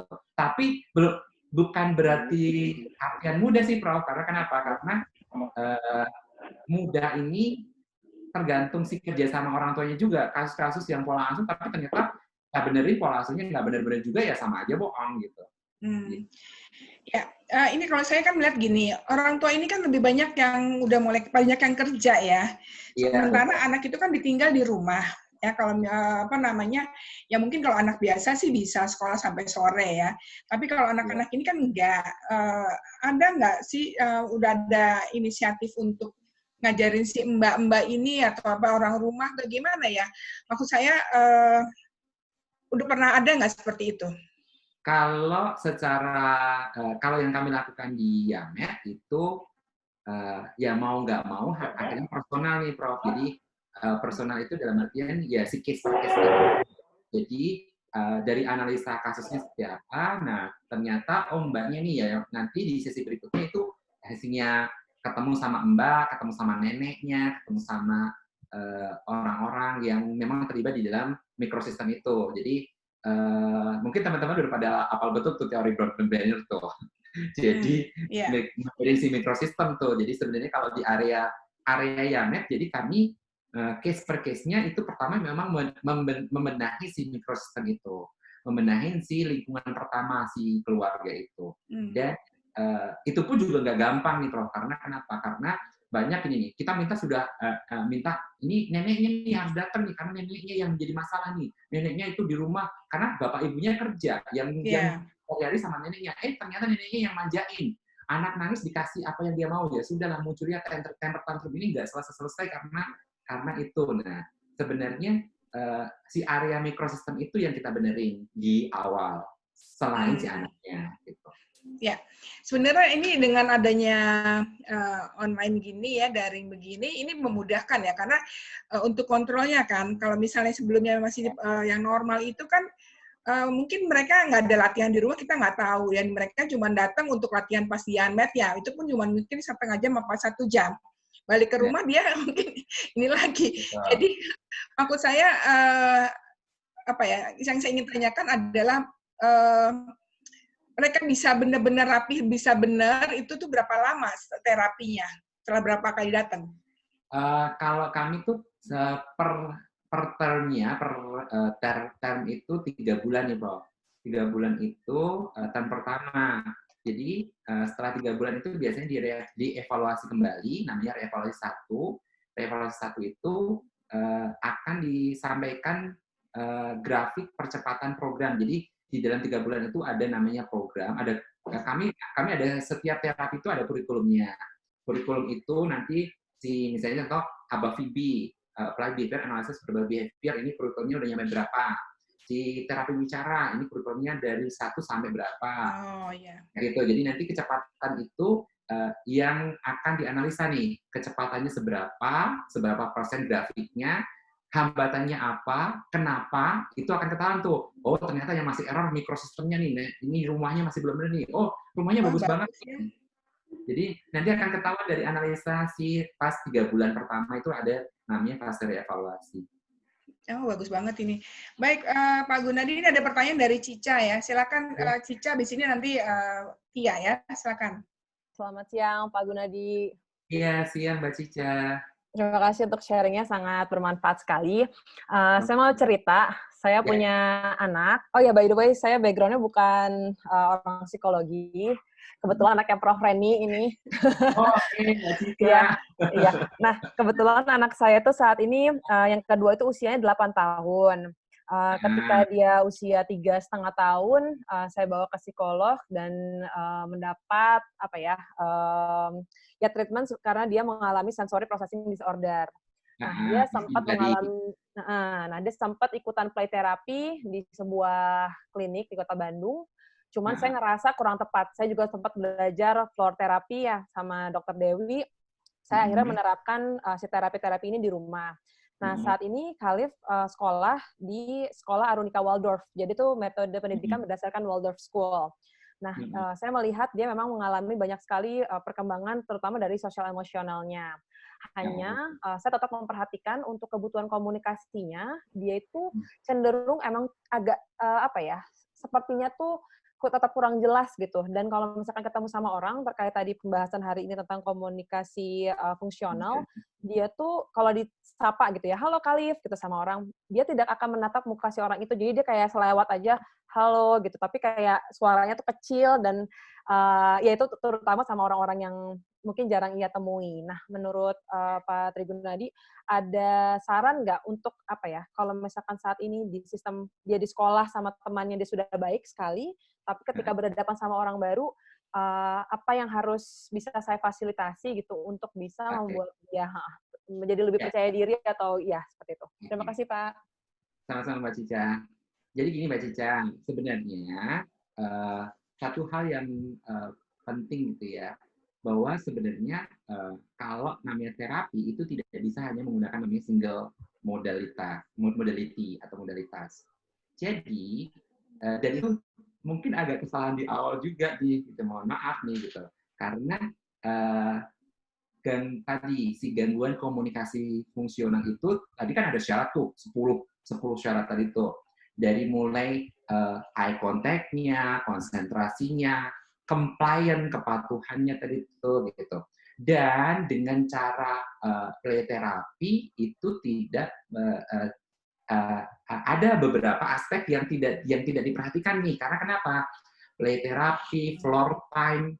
Mbak Cica pasti udah kalau udah belajar floor time kan ada 4 circle itu tuh, dari mulai opening communication sampai closing communication itu seperti apa. Nah, tapi kan itu tipe-tipe modality terapi yang ngikutin anak gitu. Ada beberapa terapi yang justru gini nih, kurang sentuhan di perilakunya gitu. Jadi kalau nanti Mbak Cica belajar ada namanya ABA-VB, Applied Behavior Analysis Verbal Behavior. Jadi ada patokannya loh untuk ada namanya prerequisition loh untuk dapat sebuah komunikasi itu ada. Kalau di floor time enggak. Jadi gini, kalau di floor time, kalau di play therapy itu tidak mempertimbangkan itu. Dan kasihan akhirnya. Kenapa? Karena ada beberapa aspek yang dia tidak tersentuh akhirnya. Yang dia harus on the track pada tema, kayak gitu-gitu. Jadi memang mungkin di fase awalnya agak kurang tepat nih Mbak Cica.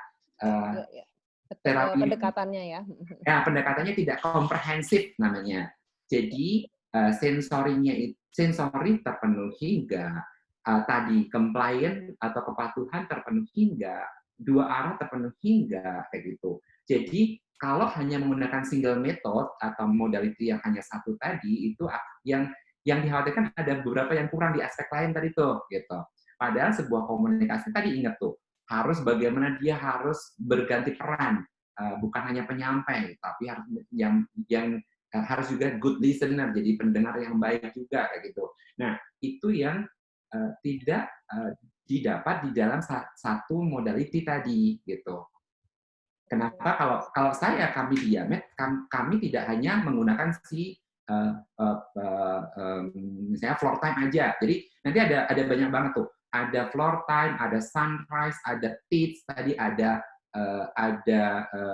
ABA-VB, ada macam-macam tadi, ada sensori integrasi, ada terapi bicara, terapi, dan seterusnya. Nah, kapan anak butuh ini, butuh itu, butuh ini, butuh itu, di-assess dulu nih, mana yang masih bolong, yang masih syaratnya belum terpenuhi.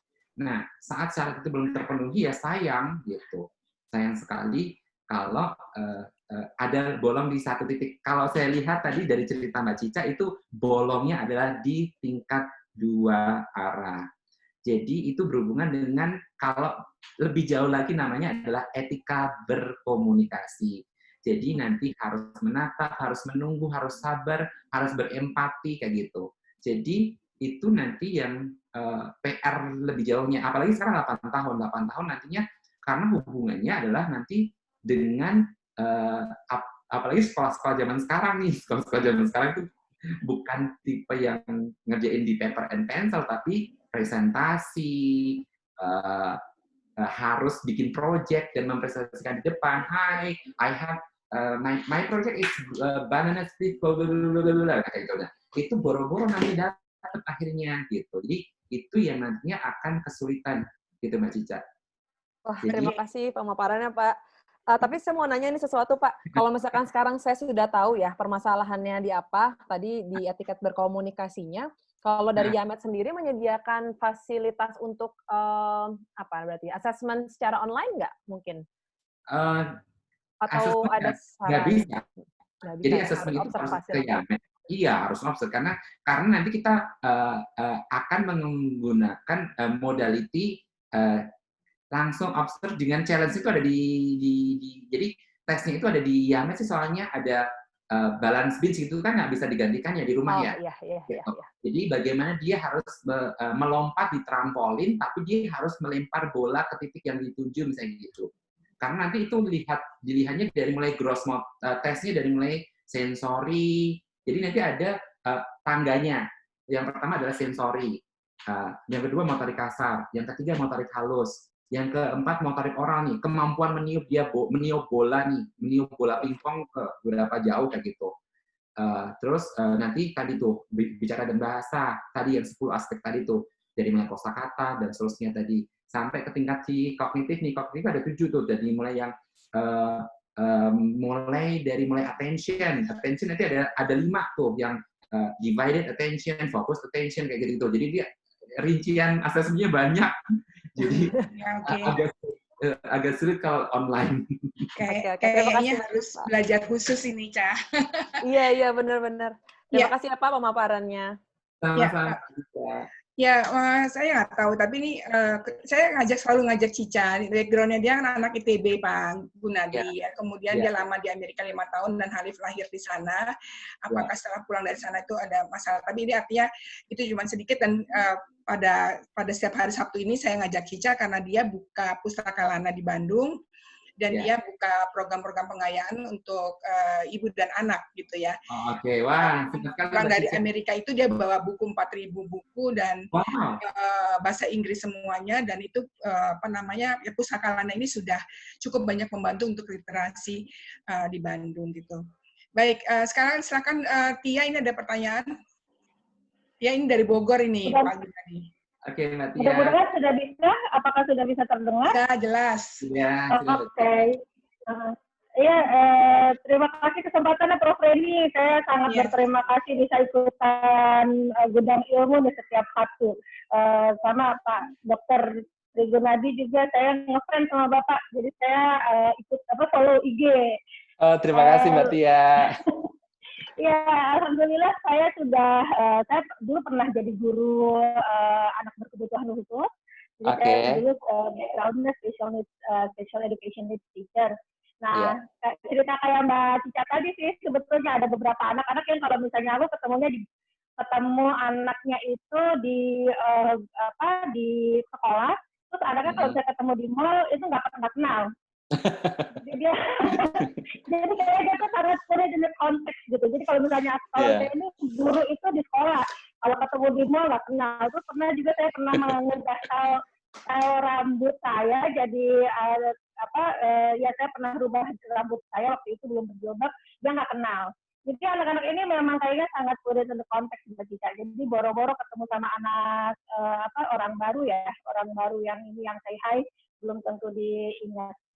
Ada beberapa pertanyaan sebenarnya Pak, mudah-mudahan bersabar ya sama saya ya. Oke. Jadi yang pertama soal kontak mata. Untuk anak-anak sensory processing disorder atau autistik yang memang biasanya kan utamanya rata-rata mereka ada masalah disintegrasi sensori. Kontak mata ini menjadi salah satu effort yang luar biasa.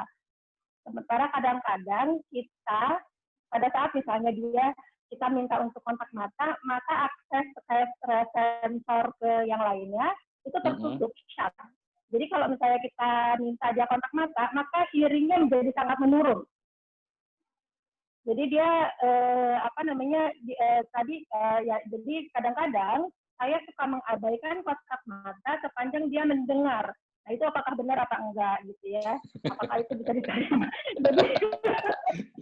Karena gitu ya, jadi namanya kita juga punya prioritas pada saat dia mendengar dan bisa menjawab atau dia bisa melakukan perintah gitu ya. Akhirnya kontak mata saya abaikan dulu karena kayaknya kurang terintegrasi lah. Oke, itu aja dulu. Satu dulu aja ya Mbak Tia ya. Nanti nggak fokus lagi.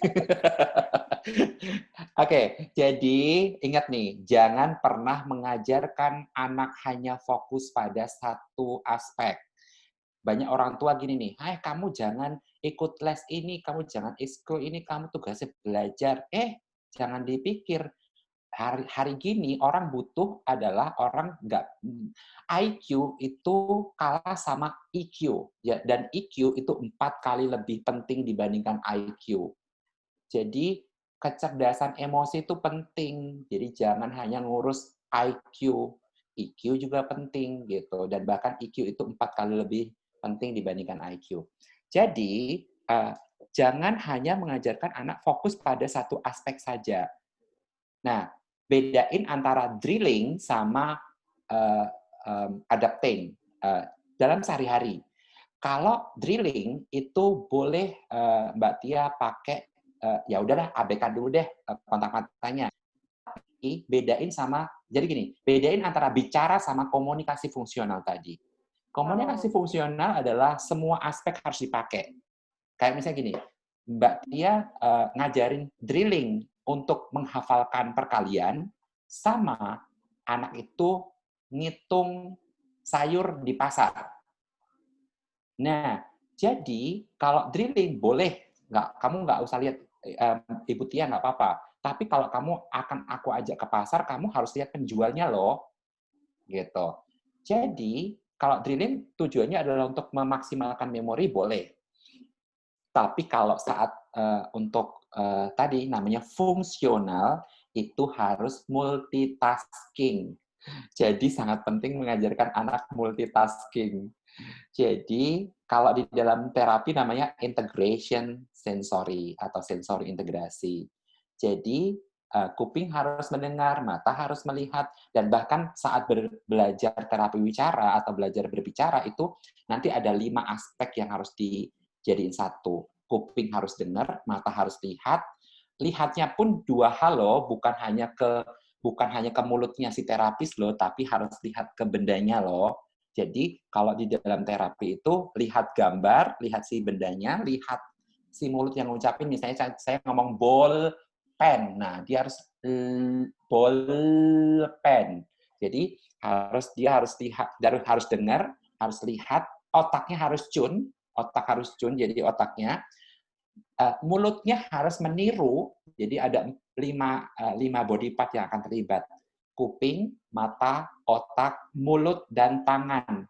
Jadi nanti tangannya akan menggambar atau menuliskan kata itu. Nah, itu namanya modality multisensory.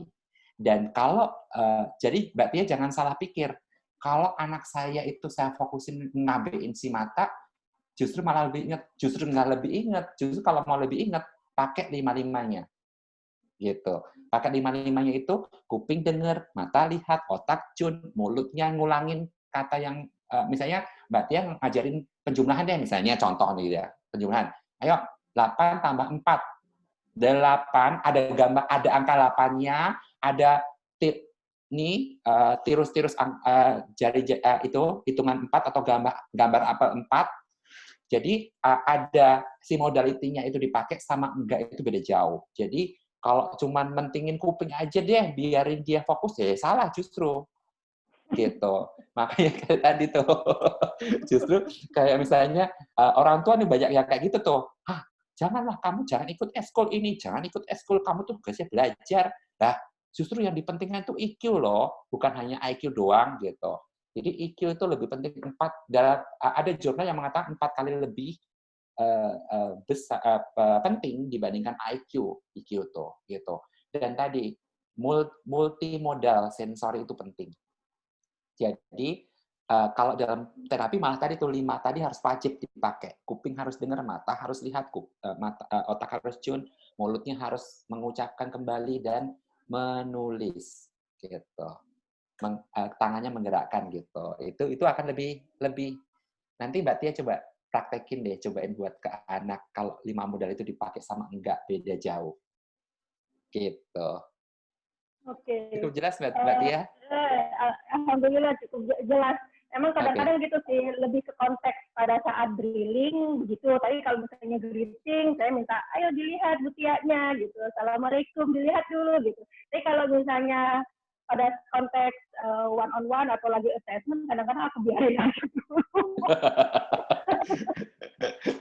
Tapi sebenarnya hasilnya akan lebih bagus kalau tadi tuh justru kalau multimodal dipakai, terutama anak-anak dengan disleksia, diskalkulia, disgrafia itu akan kesulitan kalau hanya pakai hearing doang. Akan kesulitan kalau hanya cuma pakai visual doang gitu. Nah, saat dikombinasi hasilnya beda jauh. Walaupun pas lagi nyobain multimodalnya tertatih-tatih kita ya. Iya, tapi hasilnya akan lebih jauh. Jadi memang waktu nyobainnya tertatih-tatih, tapi setelah dapat, keren banget. Hasilnya jauh lebih bagus. Oke. Pertanyaan kedua boleh? Boleh, Prof? Silakan. Ya, ini tadi ya, terkait dengan ada ABA. Saya baru dengar sih sebetulnya ABA-CB ya. Apa ABA? Yang itu tadi verbal behavior. Ya, betul. Ya, itu baru dengar. Nah, sebetulnya kan di kalangan praktisi behavior terapis ini lagi gonjang-ganjing juga nih gitu ya. Kadang-kadang biasanya gonjang-ganjing dalam artian emang banyak anak-anak yang akhirnya sangat kaku bicaranya karena memang pada saat ABA ini bicaranya sangat firm gitu ya, dan kadang-kadang buat orang tua kayaknya agak jengah gitu dengernya. Jadi Mbak Tia mungkin pakai ilmiah ABA yang zaman jadul kali. Jadi ABA itu dia justru. Jadi aku tuh justru tahunya yang Pak Marcel itu loh, Dok. Jangan. Jadi gitu. ABA itu ditemukan oleh namanya Ivar Lovaas di tahun 1981. Nah, berkembang terus nih. Bahkan sekarang sudah pakai yang namanya ABA VB Progress. Jadi ABA itu nanti ada jenjang-jenjangnya. ABA VB. Nah, sekarang nih Yamet udah pakai namanya ABA VB Progressive. Jadi sudah yang sistem progresif. Sistem progresif itu pembelajarannya itu multimodal tadi tuh. Dari mulai konsep langsung applied, konsep applied. Nah, kalau ABA itu drilling, sistem drilling cuman kartu aja. Nah, itu kalau misalnya kan kadang-kadang kita suka ini ya, harus mau mempelajarinya, terapis ini belajarnya di mana sih, Dok, gitu. Karena kan kalau misalnya ke BCBA langsung kan juga repot ya, mahal gitu biayanya gitu. Nah, kalau misalnya dokter sendiri, apakah memang sekolah terapis itu tadi hanya dibuka untuk terapis-terapis di Yamet atau membuka untuk klinik-klinik lain yang mau belajar gitu?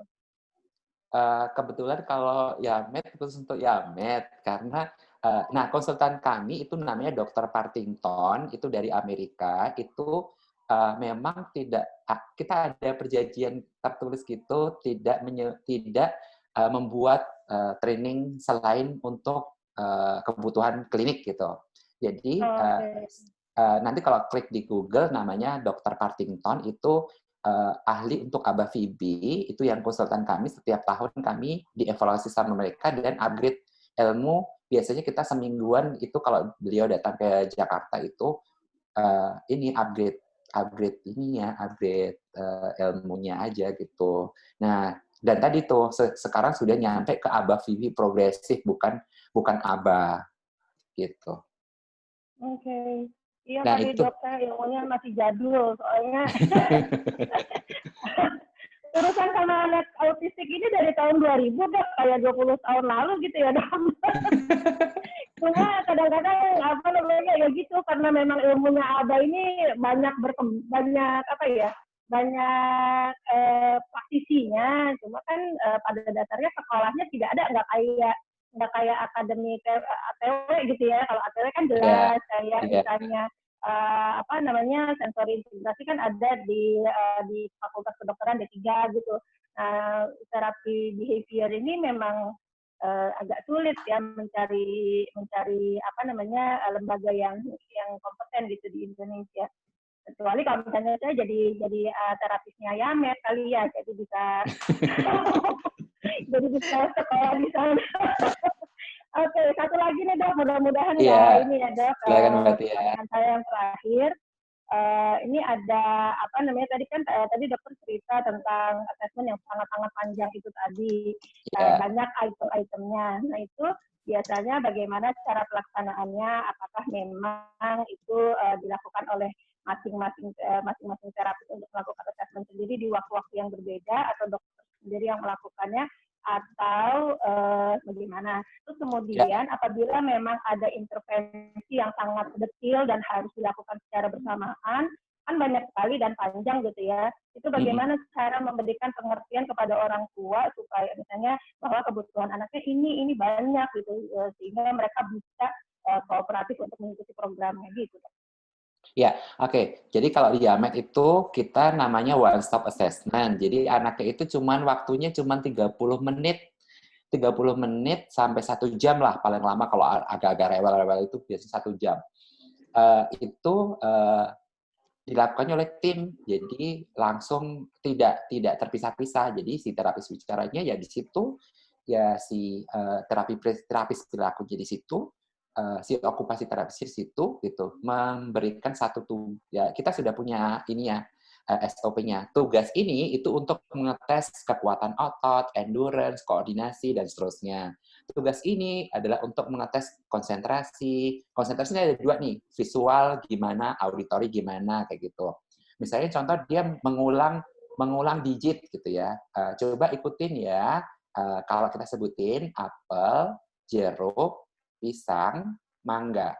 Nah, itu misalnya, nah kayak gitulah. Itu ngetes si terapis bicara, ngetes si artikulasi bicaranya kayak gitu. Jadi sebenarnya tidak membuang waktu karena akan dilakukan oleh si tim tadi dalam satu kesempatan, dan nggak ngebuang waktu anak, orang tua juga, karena habis itu baru meeting, baru dijelasin ke orang tua masalahnya di mana, potensinya di mana, kelemahannya di mana, programnya apa, kayak gitu.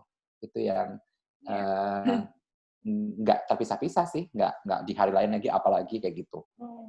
Di Terus satu memberikan pengertian kepada orang tuanya gimana, Dok? Misalnya program ini yang diperlukan. Kan kadang-kadang satu anak tidak cuma bisa ditangani oleh satu terapis kan. Iya, Jadi dia betul. harus banyak nih. Itu diberikan pengertiannya ke orang tua supaya kooperatif gimana, Dok? Iya, jadi waktu untuk anak tadi kan 30 menit. Waktu untuk orang tua itu biasanya sekitar 15 sampai 30 menit untuk menerangkan hasil tadi. Nah, di hasil itu kalau kami sudah punya kayak ininya nih, ceplok-ceploknya gitu. Kalau dia butuh ini, nanti sudah ada sarannya apa, latihannya apa, kayak gitu. Nah, itu berhubungan juga dengan namanya buku modul. Nah, buku modulnya itu sudah ada ininya, sudah ada list kurikulumnya. Modul, misalnya contoh oral motor exercise gitu. Oral motor exercise itu nanti ada luar sama dalam. Luar itu massage dan seterusnya. Nanti gambar massage sudah dikasih kayak gitu. Nah, biasanya kami komunikasi lewat WhatsApp habis itu. Tadi jadwal udah dibikin belum? Orang tua nanti akan disuruh moto. Kalau udah bikin, suruh moto, kirim ke grup kami di Diamet untuk melihat orang tuanya udah ngelakuin belum gitu. Massage juga sama. Massage itu suruh moto dan sidak sekali seminggu untuk ngecek bener nggak cara massage-nya gitu. Jadi massage-nya itu bener nggak? Misalnya contoh di area sini ya gitu ya. Nih, ini kan ke sini ke atas. Nah, kalau dia itu ngelakuin salah kelihatan gitu. Misalnya contoh di sini, nah ini kan ke sini. Nih, ini 9 kali gitu. Ini 9 kali kayak gitu. Nah, itu salah itu akan ketahuan dari video yang dikirim. Nggak ngelakuin itu bisa diketahuan dari nggak ngirim WhatsApp gitu.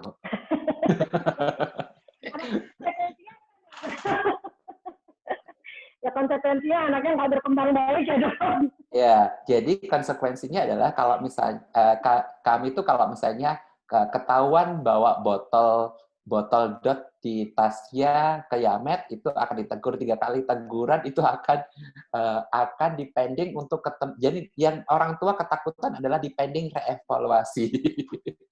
Jadi reevaluasinya memanjang, jadi harus 3 bulan, jadi dia diantrikan ke belakang gitu karena sudah kali. Jadi yang ketakutan adalah pending reevaluasi. Sanksinya adalah pending reevaluasi. Itu yang ketakutan orang tua biasanya kayak gitu. Ya. Terima kasih banyak, Dok. Terima kasih banyak, Prof. Feni. Oke, terima kasih, Tia. Ini masih ada waktu ya, setelah 20 menit lagi. Saya cuma kepikiran gini, misalnya ada yang bertanya ya, Pak Gunadi ya. Ya. Ini apa namanya? Kan kalau terapi itu kayak apa ya? Kenapa nggak ada kursus ya untuk orang tua ya, supaya mereka tuh kayak mendapatkan wawasan secara utuh ya, kemudian mereka bisa melakukannya di samping dia tadi udah ikut juga terapi gitu. Ada nggak kursus untuk orang tua? Kalau kursus nggak ada sih, Prof, karena yang kita berikan adalah pecahan-pecahan program, karena programnya beda-beda. Jadi kalau tadi kayak massage itu diajarin cuma massage. Nanti ada yang namanya blocking. Blocking itu kayak bedong anak. Nah, orang tuanya dikasih videonya cara bedong anak, nanti cara mijetnya gimana kayak gitu. Tapi kalau untuk terus terang gini, profesi juga melarang itu. Jadi kami itu kayak kebentur oleh aturan profesi. Jadi kayak psikolog aja gitu. Psikolog tidak boleh melatihkan atau membocorkan rahasia tes misalnya gitu. Di terapis juga sama. Kenapa tadi Mbak Tia misalnya minta pelatihan terapi ini misalnya gitu. Nah, itu kami kebentur sama si aturan dari profesi ikatan profesi kami gitu. Misalnya kalau saya berarti adalah IOTI namanya, Ikatan Okupasi Terapis Indonesia, misalnya gitu. Jadi ada kebenturnya di situ sih, Prof. Jadi kami kalau mengadakan pelatihan buat orang tua, pelatihan yang tidak menjurus pada terapi, tapi namanya stimulasi. Jadi pelatihan-pelatihan stimulasi, terus yang dilakukan adalah bukan konten terapinya, tapi per program yang dibutuhkan anak gitu. Anaknya butuh apa? Butuh blocking. Oh, cara blocking nih.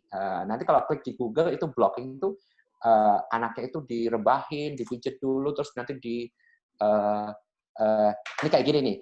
Saya bisa share screen contohnya nggak nih? Jadi saya coba kayak gini konten itu.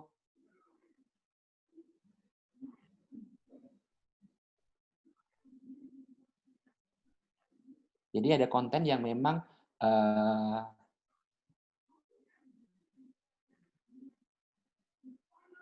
ini contoh, jadi misalnya contoh pelatihan untuk blocking. Blocking itu adalah salah satu modal untuk anak-anak yang mengalami gangguan sensori parah. Dia harus diberikan namanya neurosenso. Nah, ini pelatihan-pelatihan yang ini pembedongan seperti ini. Jadi, anaknya diginiin, posisinya adalah harus tidur terlentang, diusap dari mulai ubun-ubun sampai kaki kayak gini. Nah, ini pelatihan-pelatihan per program, per yang dibutuhkan anak. Nih, cara bedongnya harus rapi kayak gini, cara ngasih lilitannya, terus cara nutup matanya supaya tidak sakit, supaya tidak menyiksa anak kayak gitu. Itu sampai umur berapa? Ini biasanya pada fase-fase anak yang level di bawah 4 tahunan lah, Prof. Jadi tapi itu anaknya udah gede kayaknya ya? Udah gede. Oke. Oh, tapi udah banyak ya, ini artinya di Instagramnya udah memang dikasih petunjuk ya, jadi orang tua juga sangat terbantu juga ya. Ya, jadi nanti kalau lihat Instagram saya upload-nya itu per tema, cara massage wajah gimana, cara ngelatih misalnya kekuatan tiupan seperti apa, aktivitasnya apa saja, itu ada di Instagram. Ya, ini ada pertanyaan ya Pak Gunadi, silakan ya, nih. Silakan. Nurdini. Iya, terima kasih kesempatannya Bu Reni. Pak Gunadi, saya mau bertanya. Ini ya, silakan. Tadi aku tertarik sih dengan yang kalau zaman sekarang tuh makin banyak kasus-kasus yang mild gitu.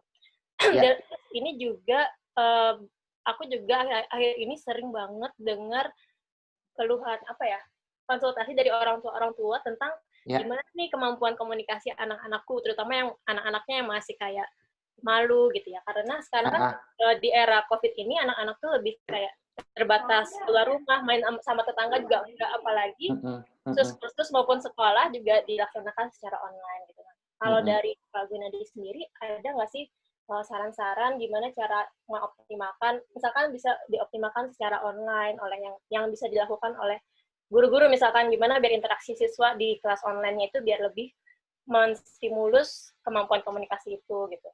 Oke, jadi yang pertama, ini kita nggak ngomongin tentang ABK kan ya? Mungkin ada bagian yang perlu kita fokuskan di seperti apa biar lebih optimal gitu. Ya, jadi sebenarnya kita nggak ngomongin tentang ABK nih, karena kalau ngomongin tentang ABK, kita nggak ada yang namanya PJJ, karena di SLB akan sulit. Misalnya contoh sekolah SLB gitu, anak ABK, anak autis, prasyarat untuk fokus pemahaman kosakata aja kurang. Mau maksain PJJ pun juga nggak akan bisa gitu. Jadi kalau ngomongin tentang PJJ itu diberlakukan pada anak reguler, bukan untuk anak berkebutuhan khusus dengan masalah kognitif dan seterusnya. Jadi kalau pokoknya pada PJJ itu untuk membuat keterlibatan keterlibatan anak itu lebih, satu, scheduling, jadi jadwal. Yang kedua adalah rumus if then diberlakukan. Jika titik-titik, maka titik-titik. Jadi jangan pernah tidak menerapkan if then itu. Atau kalau rumusnya di psikologi namanya SOR. Atau kalau mau cari di Google namanya ABC. Antecedent Behavior Konsekuensi. Lo masuk jam 8 kurang, oke. Lo masuk lewat jam 8 kurang akan apa? Kayak gitu. Apa konsekuensinya saat tepat waktu? Berarti pasti akan dapat reinforcement positif dong. Gitu. Apa kalau tidak? Yang ketiga, harus pakai seragam. Anak-anak itu ngaruh banget antara pakai kaos sama pakai seragam. Gitu. Banyak sekolah yang dia itu PJJ tapi anaknya masih pakai kaos. Ya sudahlah, jangan salahkan anaknya, dia tidak punya mindset untuk belajar. Gitu. Jadi, prinsip dasarnya adalah pembentukan mindset konsep bahwa dia sedang belajar.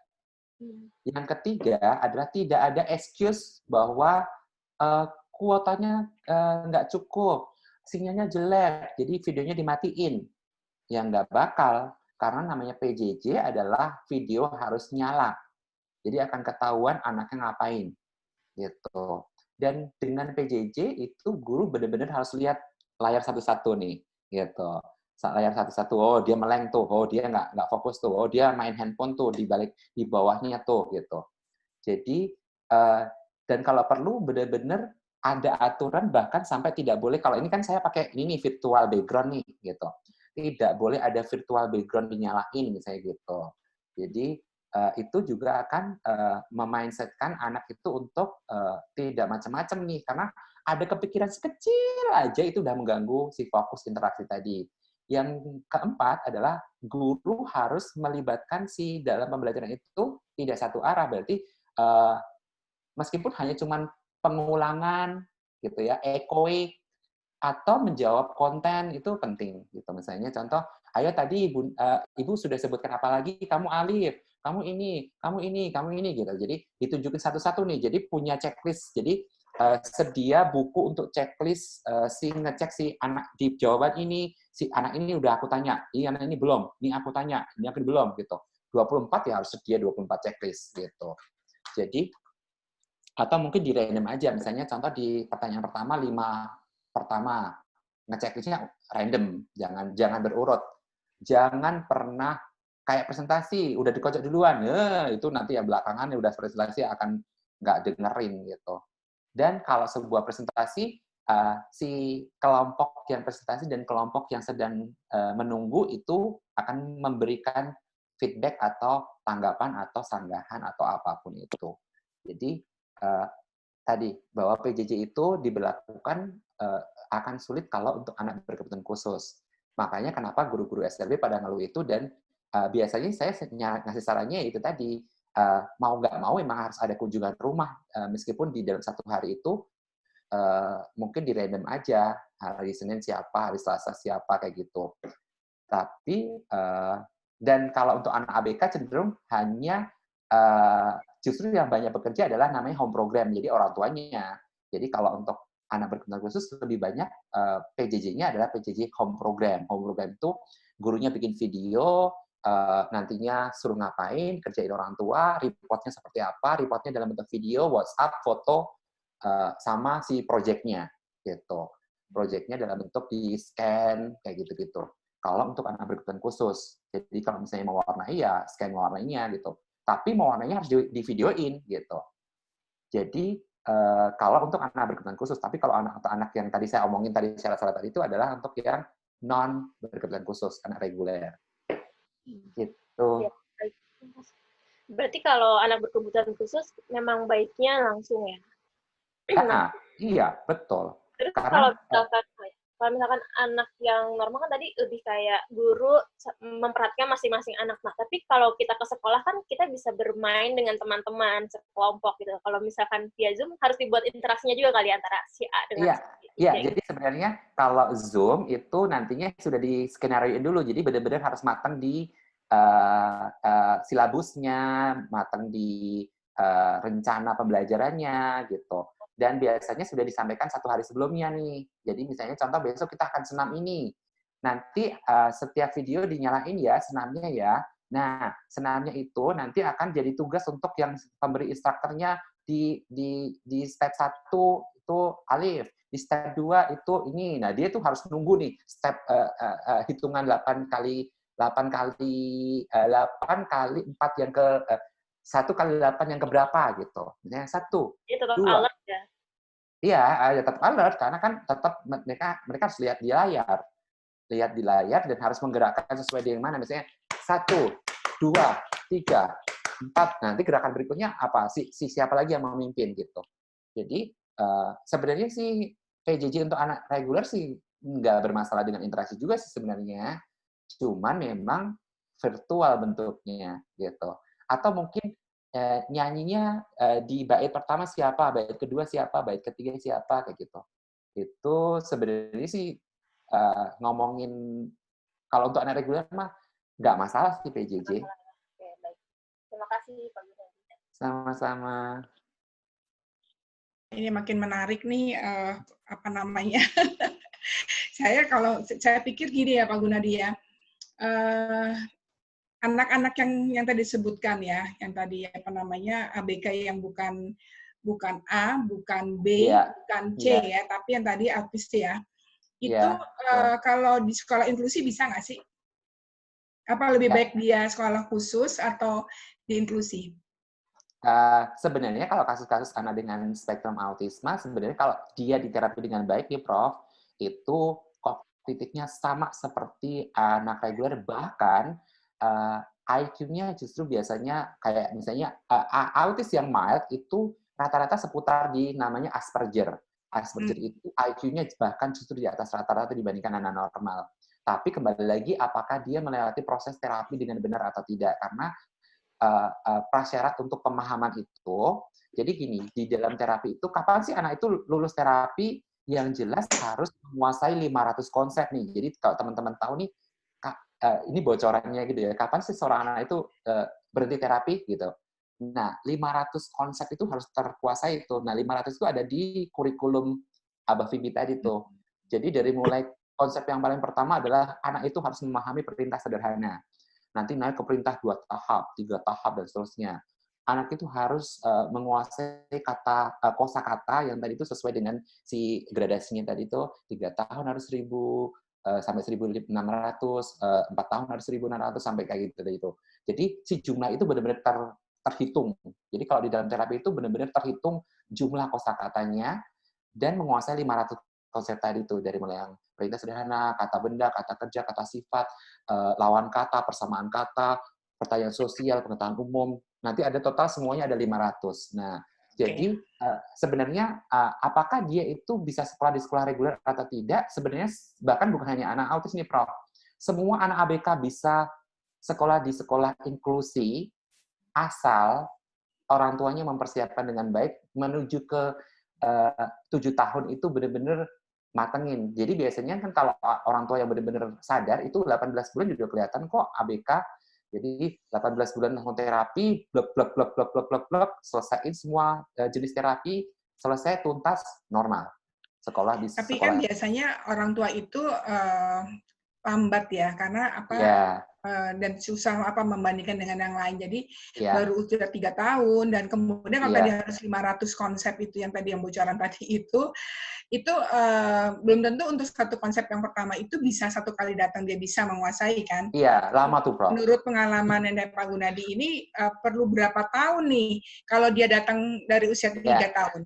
Ya, dan itu sudah ada penelitiannya. Jadi kalau nanti klik di Google itu jurnal Abah Fibi tentang lama terapi. Jadi kalau sebenarnya kalau benar-benar melakukan terapinya itu 40 jam seminggu, 40 jam seminggu itu berarti 8 jam sehari. Jadi 8 jam sehari itu 2 tahun tuntas. 2 tahun ya? 2 tahun tuntas. Itu jadi, untuk yang mild tadi ya? Karena kalau misalnya yang spektrumnya berat, justru malah yang waktu penelitian itu justru di mild dan moderate. Oh. Ini gitu. Maksimal untuk anak usia 6 tahun ya, Pak? Atau gimana? Maksudnya? Maksudnya untuk terapi yang efektif gitu? Oh, sebenarnya kalau efektif mah ya golden age itu kan dibagi menjadi 2 tuh. 1000 hari pertama, jadi 0 sampai 2 tahun, dan 2 sampai 6. Lewat dari 6 itu spruding saraf atau sinap-sinap saraf sudah berhenti. Jadi 7 tahun tuh peak-peaknya tuh, udah. Jadi kalau mau terapi di atas 7 tahun ya susah gitu. Jadi sebenarnya selama dia masih ada di golden period, dan tadi ingat golden period ada dua fase. Yang pertama, fase pertama adalah 1000 hari pertama, fase kedua adalah 2 sampai 6 tadi itu akan luar biasa gitu. Jadi dan penelitian yang tadi dilakukan si timnya Partington tadi adalah anak-anak yang di level mild dan moderate dan masih ada di usia golden period. Oke, baik, terima kasih.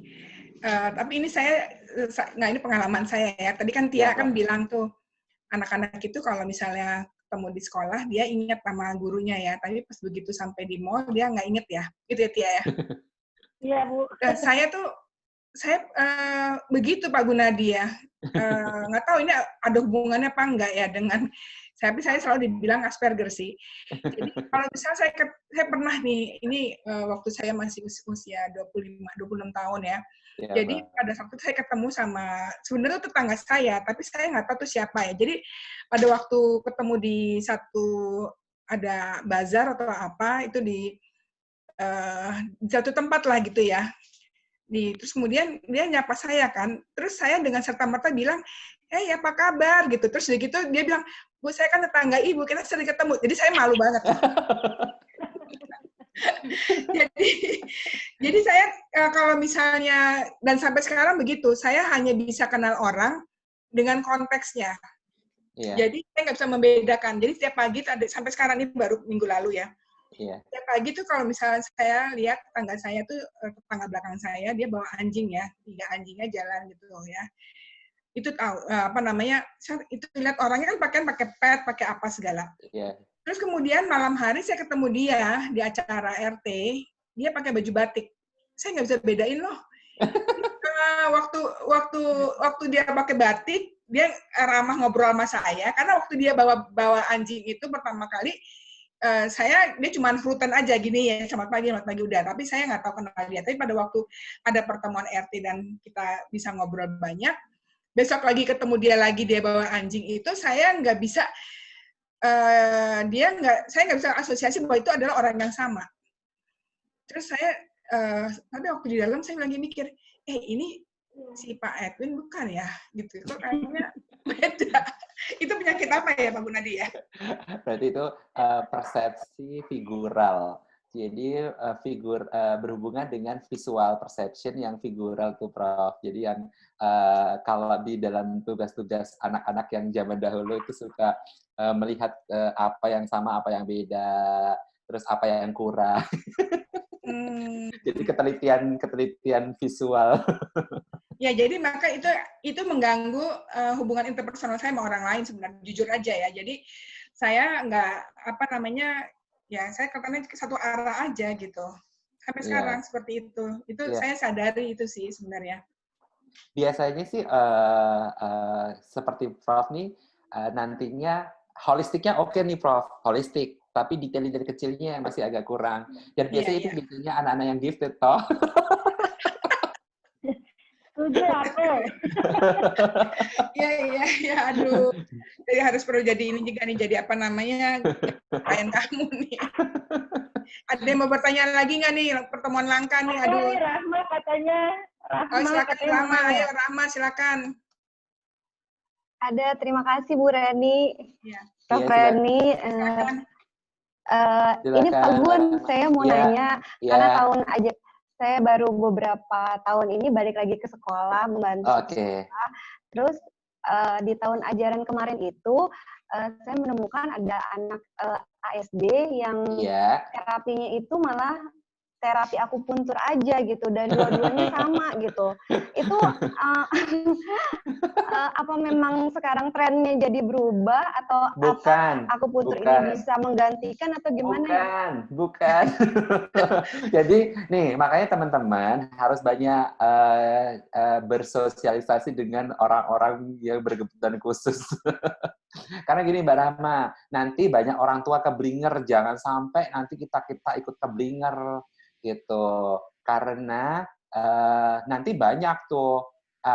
Terus gini, kenapa kok dia juga ya? Kenapa dia? Lah karena dia kenceng ininya, marketingnya gitu. Jadi misalnya contoh, fingerprint semua gitu. Dan banyak, kenapa kok sekolah itu pakai fingerprint juga? Sekolah itu pakai fingerprint juga, kenapa nggak pakai psikolog gitu? Lah karena si sekolah itu kenceng di marketing oleh si fingerprint gitu. Jadi terutama itu lah, autis di akupuntur sampai 7 hari 7 malam, sampai 5 tahun 7 tahun ya nggak ada ngefeknya toh gitu. Ya karena tahu toh bahwa namanya akupuntur itu berhubungan dengan saraf-saraf. Nah, sedangkan autistik itu tidak berhubungan dengan kelainan saraf. Autistik adalah sebuah gangguan perkembangan, bukan penyakit.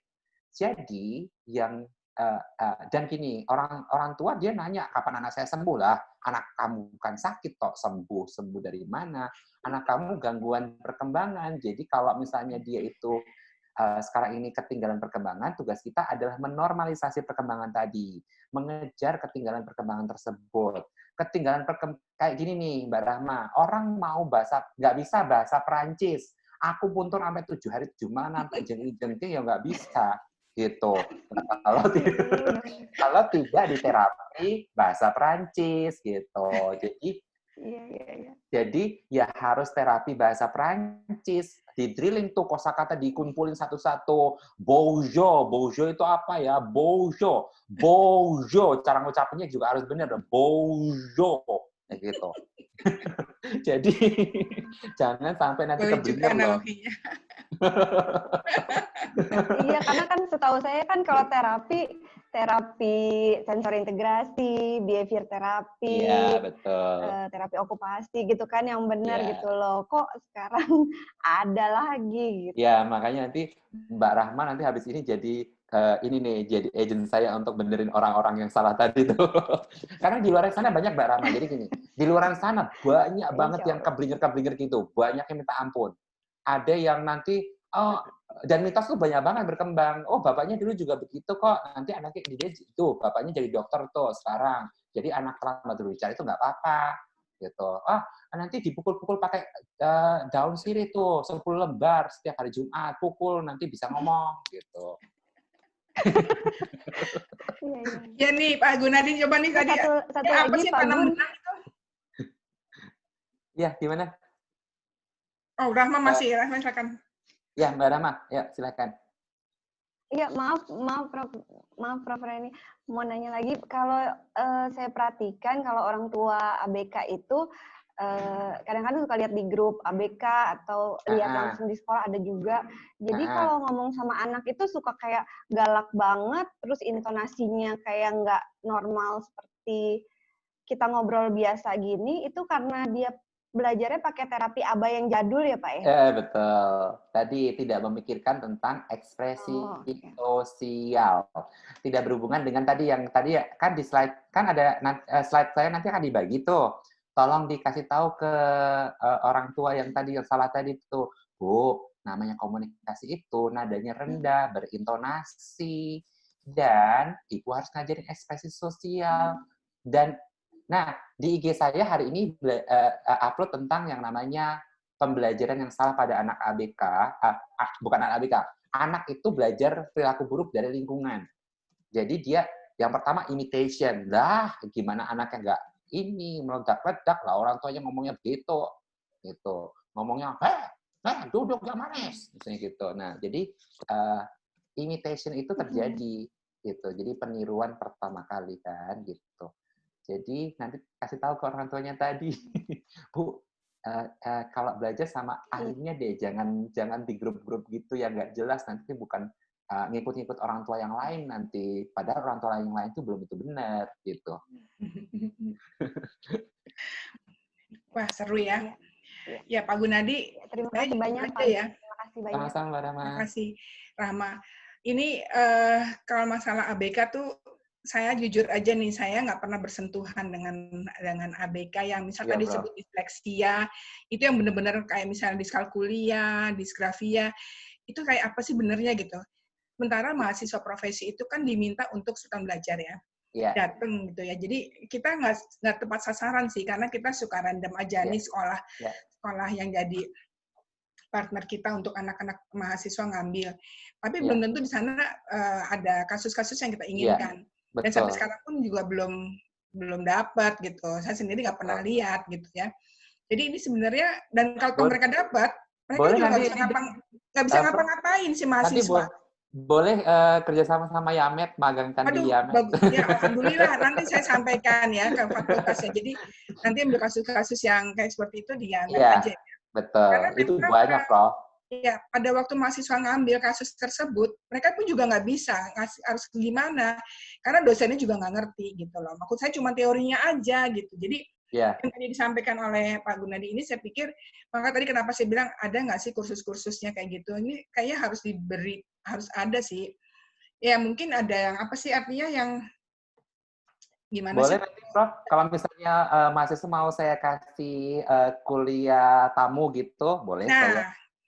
Ya, kuliah tamu ya, itu pasti ya, itu alhamdulillah, itu step pertama. Tapi maksudnya juga untuk tadi skill kayak gini, jadi mahasiswa dikasih kayak, kalau kayak gini kan icip-icip namanya ya, jadi mungkin abis ini silakan Pak Gunadi bikin kayak apa, bersambung, seri, apa gitu, jadi mereka berbayar nggak apa-apa menurut saya. Jadi memang maksud saya itu program hari Sabtu ini lebih kepada pengenalan lah, icip-icip aja gitu. Jadi nanti untuk berikutnya silakan masing-masing pakarnya itu membuat untuk tindak lanjut gitu.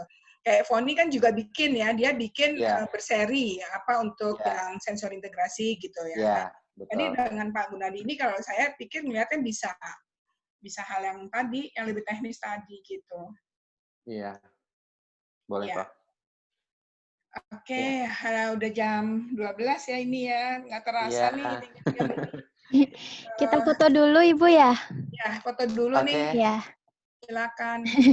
Teman-teman yang berkenan join foto, boleh dinyalakan videonya yuk. Dinyalakan videonya.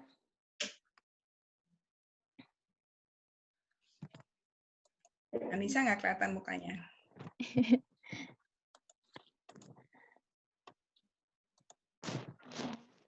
Sudah ya? Masih tunggu.